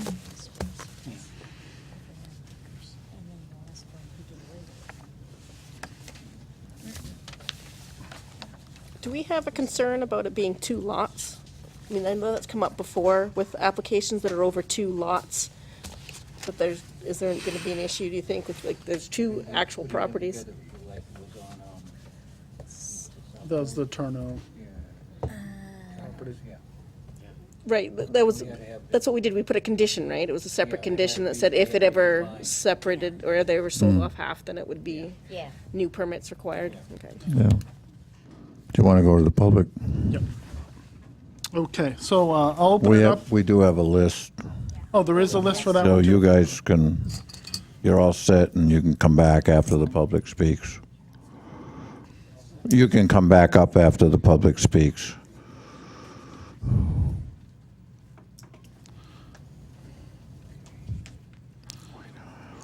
Thanks, Rick. Appreciate it. All right. Well, Richard Meechan? Thank you. My name is, Which, I think it's on. Is this on? Yes. My name is Richard Meehan. I'm a principal surveyor with Meehan and Gooden Surveyors and Engineers in Manchester, Connecticut, 387 North Main Street. And I was asked on Friday I was contacted by Mr. Chimura on Friday, which is when he apparently went to the town hall, picked up copies of these plans and said, oh boy, I'd better get in touch with an engineer because I think I need someone to help me. And so I was there at his house this morning. I've looked at these plans for a total of about an hour and 15 minutes. I had an engineer from my office with me as well. We come here tonight with 2 requests. And I think the first request has already been agreed to, and that would be to continue the hearing because we certainly don't have enough time to review the engineering. By the way, we are not soil scientists, so we don't intend to be reviewing any soil scientist information, but just the engineering. But we need time in order to do that. However, during my conversation with Mr. Chimura, and if I might, I'd like to go up to the plan. It became apparent to me that his concern is not so much with the buildings, and nor is our concern with the buildings. I looked at the plan. It seems like a logical place to put 2 buildings on this property, and I think they've done a fairly good job of at least on the placement. Again, we haven't looked at the engineering of it. Mr. Chimura owns the property that is immediately to the west and the north, just to the south of this Wetlands 11. Now, I noticed that Mr. Serena had his little red dot, his red laser, and he said, okay, we're looking at an area over here. We're considered, I guess, on a previous plan for having a conservation easement or open space declared. And I haven't even had a look at the zoning regulations, so I don't really know if there is an open space requirement for only 2 lots. I don't know that. I haven't had an opportunity to look at the regulations. I'd like to do that if we don't get a positive response to the second request. The second request is, again, I noticed that we looked at a conservation easement for this area to the northwest. We were very clear about that. And the area to the over here to the, I guess that would be the southeast and the southwest. But Mr. Chimura is concerned about the area to the northwest of lot number 2, because Mr. Chimura has an agricultural use. He's a farmer, and he's very concerned about any future encroachment into the balance of lot 2. And I noticed that laser stopped when it hit that area to the northwest of the building. And the question is this, the request is this. We've already got the first request taken care of insofar, it's not a laser. Oh, that thing came on. We've already got the first insofar as I may be back here reviewing plans on behalf of Mr. Chimura, having our engineering staff do that and preparing reports if the second request is not granted by the applicant. If the applicant is willing to stay away from Mr. Chimura's property, you're never going to see me again.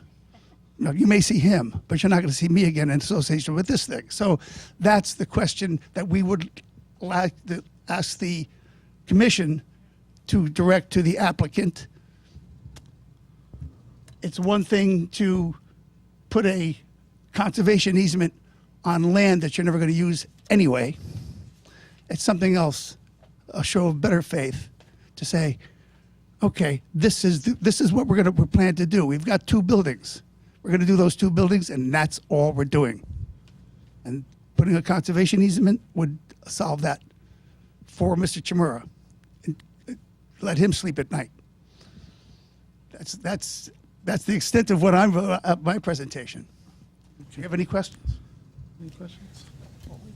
The only thing I would comment on is that it's, it's the property owner's purview to what they're going to do in the future, but they're proposing to put wetlands that aren't already on the map in that area towards Mr. Chimura's property. So anything that, assuming this gets approved, and then 10 years down the road, they want to do something up in that corner, they're going to have to come back to the Inland Wetlands Commission because we now have designated wetlands right there anyway. So, any concerns, and that's always going to be a question that we would have, is if there's going to be any downstream impact from any future construction that would happen on the site. It's something we're going to look at for this application and any ones in the future. But like I said, because they're adding in wetlands there, any work that's done up there, unless it's in that small little corner, open pocket there, is going to be, well, even that's going to be within the 100-foot buffer anyway. So any work on that property after the wetlands map boundaries are, if they are approved as shown on that map up there, have to come back before us. Therefore, why not just get the easement now? Because a conservation easement, you're saying that nothing's ever going to be done. And I don't know that, that we can ask a property owner to say that never in the future, if there's no distinct reason for it. I don't know. I don't know what the plan is for the lot. All I can say is that the purpose of the I think that's sort of, he's asking you a hypothetical question, and you're trying to answer a hypothetical question, and we might want to leave that for another day. Yeah. I said therefore. Thank you. All right. All right, Mr. Dennis Letourneau?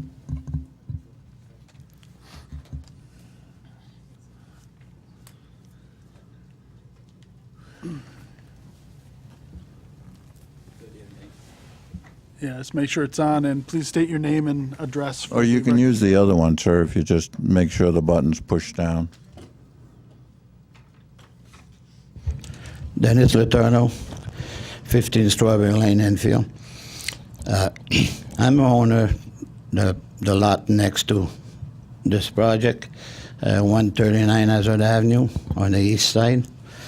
We have problem with water as it is. I'm afraid any disruption is going to make it worse. We have building 1 and building 2. We have like 6 cellar pumps, and they're working. There's all that land at one time was filled with crushed ledge that when they build the bridge for Suffield, they'll dump all that there. It's bringing the water in, it's not draining it out. So I'm afraid anything will disrupt that even more. So I'm not for that. I don't know what can be done. We had a trench that goes all around the property to drain, and every year it gets filled up a little bit more with time. And there's a lot of wetland there. And I see a lot of pond, and they're closer. And even if you have a retaining pond over the time, that water's got to go somewhere. So it's just my concern. That's all I have to say for now. Any questions? Thank you very much.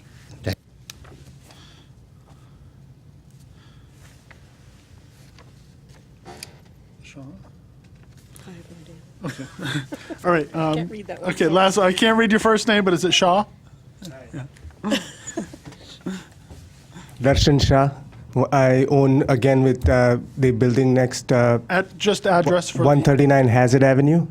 It's the lot next to it. Again, same thing. But I have owned a couple of buildings in there with Dennis Letourneau. Same thing. We get a lot of water drainage, and I see a lot of water backing log there. And if they are going to change the drainage areas and everything, again, I'm not a wetland person or anything, but I think it will be a problem if the water drainage is not cleared up properly. Any questions? Okay, thank you very much.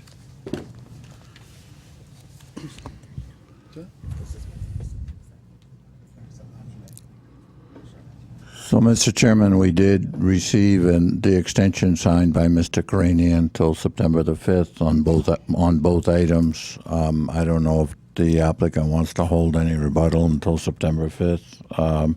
That would be fine. I just do want to mention, because it was brought up, that they would appreciate any comments, written comments. I just want to say that both the town engineer and I, have provided extensive written comments on this proposal over many, many months. The town engineer and I have sat with the applicant, with their engineers. We've sat with the engineers separately. We've sat with the applicant separately. We have reached out to the applicant on times in which we simply could not get information back from his design team, because we wanted him to know that we were not holding up the project. There was an administrative review team held on this project by every department in the town of Enfield. In addition, when the original proposal came in, it was for a town road that the town would have to accept and maintain and plow for 2 lots. And the proposal also was to dump all of the water from this proposal into the town stormwater system and a town storm area, and they wanted the town to be responsible for maintaining it. There were 2 things we said from day one. Number one, there's no reason for a town road. That you could design a configuration that would allow it. Ultimately, I designed the configuration for them to show them that they could have sufficient street frontage so that they could qualify for a driveway. Basically, what you have is a driveway that the lot line goes down the middle, and half is on one and half is on the other.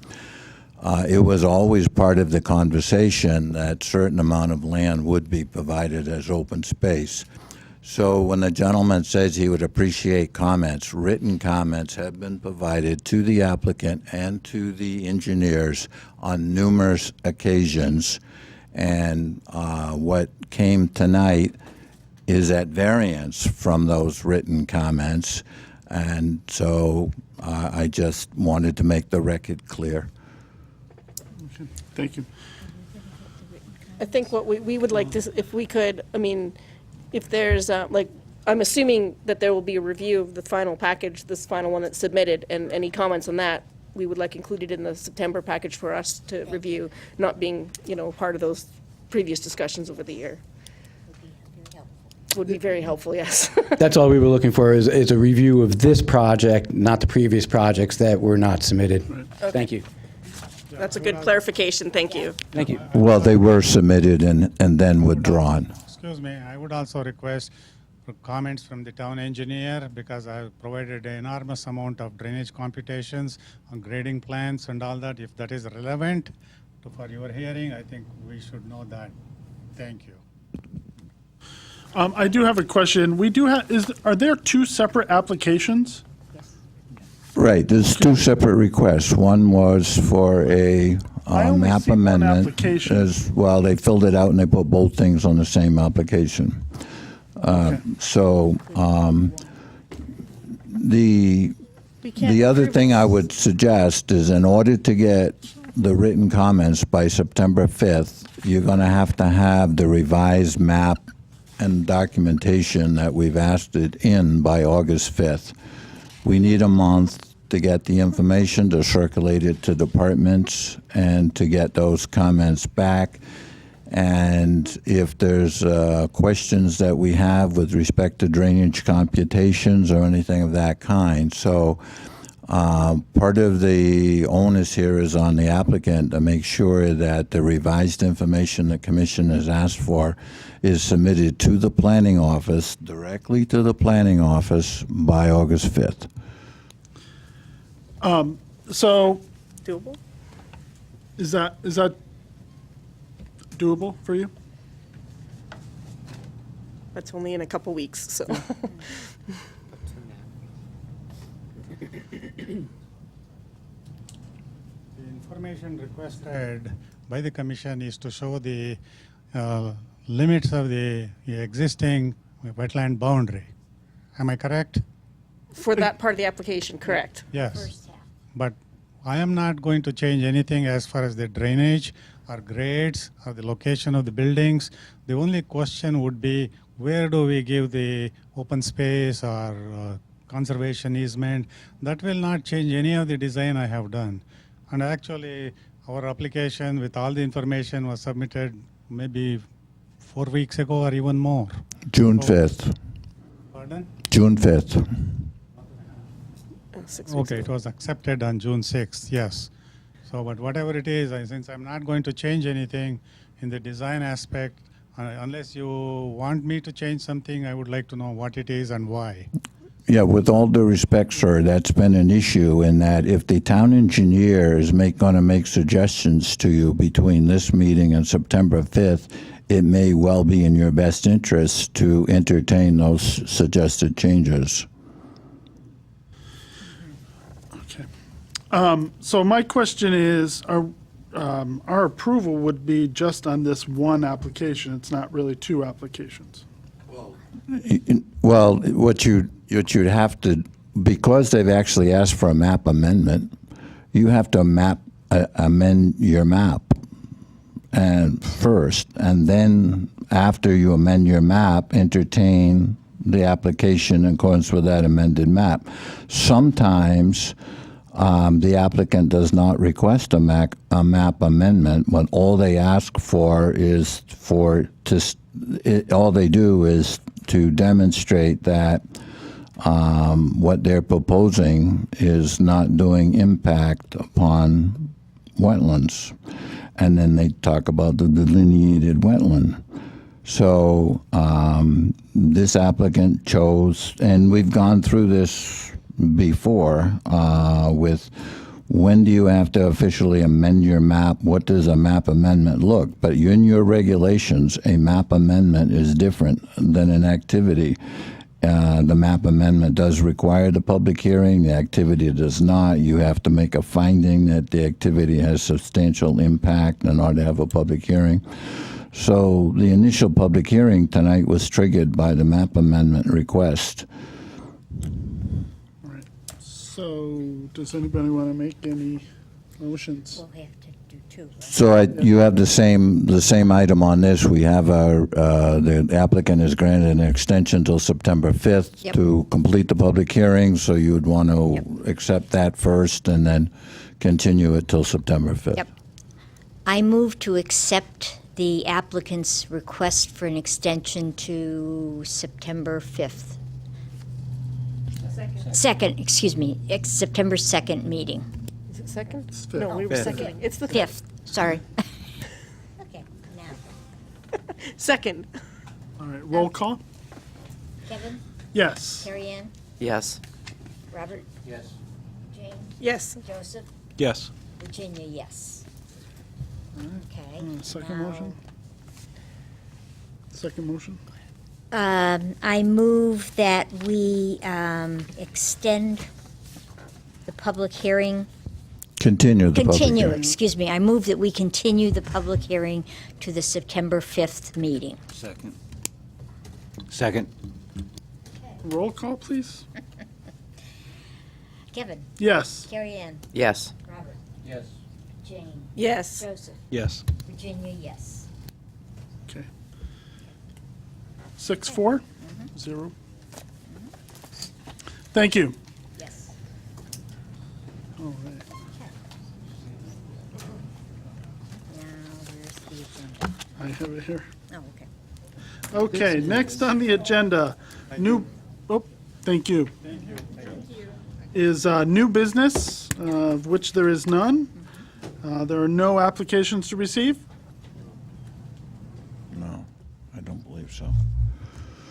No, there's several that I know of on the horizon, some of which have asked if you were meeting in August. I've told them you have no plans to meet in August. And if in fact they do get something in that is ready to go and so forth, then we could address that issue at that point in time. But until such time as we actually have an application that's been circulated and we have some sense of whether it's in shape for this commission to take it up. But I do know of like 3 major applications that could land as soon as tomorrow, or it could be a month from now. You never know based on the design professional schedule. So you're saying September might be real busy for us. Yes, that's what I'm saying is we have some real busy stuff coming up. Thank you. All right, so reports of officers and committees? I have no report. Anybody? Nope. So I guess, but it's not on the agenda. Rick, would you like to, I guess you gave us a report of some enforcement notifications and violations? Yeah, this is. Jen came back and said the commission would really, really like Rick to show up at the next meeting. We missed him. We missed him. He was definitely missed. This is merely an advisement to you as to what's come up. Again, 33 Post Office Road, it's pretty obvious what we discussed earlier. The other two, both are, there's multiple violations regarding zoning regulations. Both are over the aquifer. Both are junkyards. Notifications and cease and desist orders will be going out to both. The one on North Maple Street, we've already issued the paperwork, the notification, and DEP has also been out to the site to look at it. We're not making any headway there, so we're going to have to continue on. You'll get all those at your next meeting in September if you'd like, or whenever we can do them. But we're taking action both on number 2 and number 3 here for the activities going on. All right. And for the last at least 2, maybe 3 meetings that you haven't been here, I've asked Jennifer to ask you about the Powder Hill Sand and Gravel that they have. Yeah, Powder Hill Sand and Gravel, as you recall, the first time it came onto our radar was last summer. Yep. It was actually a year ago. And so we have had ongoing conversations with the applicant. Basically, what we have is that there's a grandfathered mining operation there, And then beyond that, it's everybody's opinion as to what else has taken place there at one point or another. They did cut in a new road in place of the old road, and that but they have not used the road because they went to the engineering department and they asked for a driveway curb cut. It was referred to us, and we said that that would be a site plan amendment that would at a minimum would have to go to planning and zoning. And then in conversations with them, that is an aquifer protection area. And the Connecticut Water Company, in an ART meeting recently, expressed some concern because they have well fields right across the street. Yeah. So we have reviewed the aquifer protection regulations, and both mining, which is their core business, is an aquifer protection business, and any sort of crushing of asphalt, because the issue really is whether crushing of asphalt took place there previously or didn't take place previously, whether the activity was grandfathered. As Commissioner Higley could tell you, a couple of months ago I had a conversation as part of my Director of Planners report with Planning and Zoning, and what I had suggested was that the way to tackle the whole issue was to ask the applicant to register the business under aquifer protection, which they are required to do, and then come in with a site plan under aquifer protection, which could include the new driveway and could include all activities which they are currently doing on the site, and demonstrate that they are in compliance and they are properly protecting the groundwater. So as part of that whole thing was the issue that we dealt with earlier, which was the water running across the street. I think we got that under control. I mean, we have an existing business there that has been in the town for a long time. We're trying to be respectful of that, but also trying to be respectful of the issues that are there. So actually, it was Jennifer and I who were out there and walked the site recently, and Jennifer said to me afterwards, would you give me a heads up before we go walking around the gravel pit the next time? But we did go out and inspect. Rick's been there several times. There are other activities taking place on the site. There's a storage of sewer pipe. There's Jersey barriers that wouldn't seem to be part of a traditional mining operation. So what we're trying to do, and I had a conversation with the representatives of the two owners there, two brothers, is like, we believe this is the way to handle it. Come in and list all your activities, demonstrate that you're not having any adverse impact on the aquifer, and get an aquifer permit. And that makes the whole issue of what you've done in the past, when you started doing something else, which, would be very, very difficult to sort out. It simply says, hey, this is what you want to do there. It's an industrial zone, whatever. Those things are allowed uses. And let's just address it. So that's the current approach we have to it, and certainly as we move forward, I mean, we're open to suggestion. It's, the enforcement business is always a case of trying to balance things, trying to come up with something that is fair to the owners, the business owners who are trying to run a business, may or may not have, been undertaking activities that they believe they fully had the right to undertake until somebody says, well, do they really? So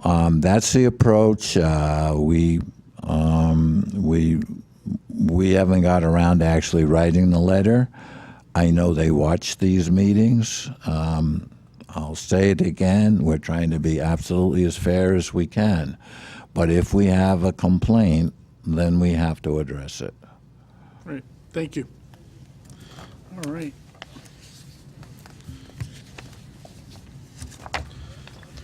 All right, any other report from the planning director? No, other than I want to thank this commission for all your hard work in the past year. Last summer, you recall, we asked you to have special meetings for the Win Stanley project.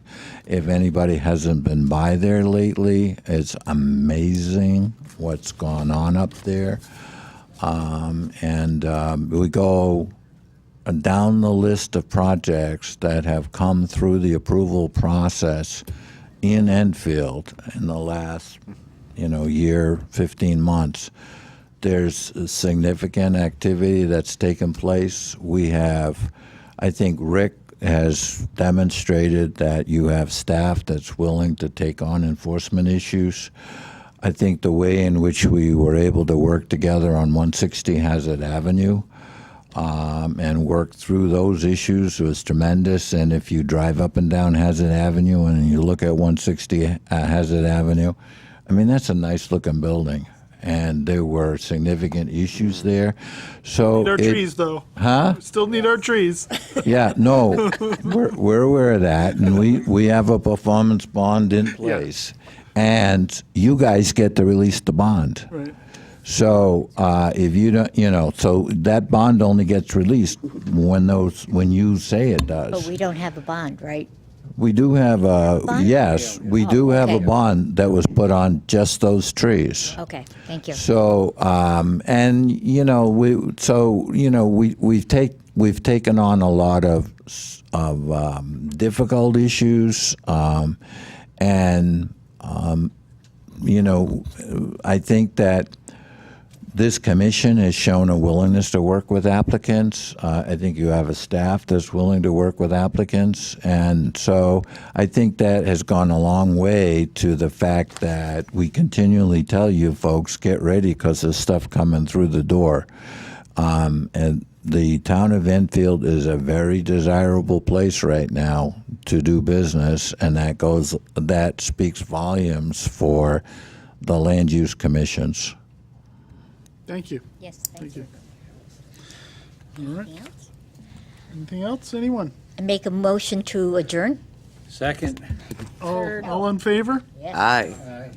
Opposed? That was All good. right, passed. We got a lot done.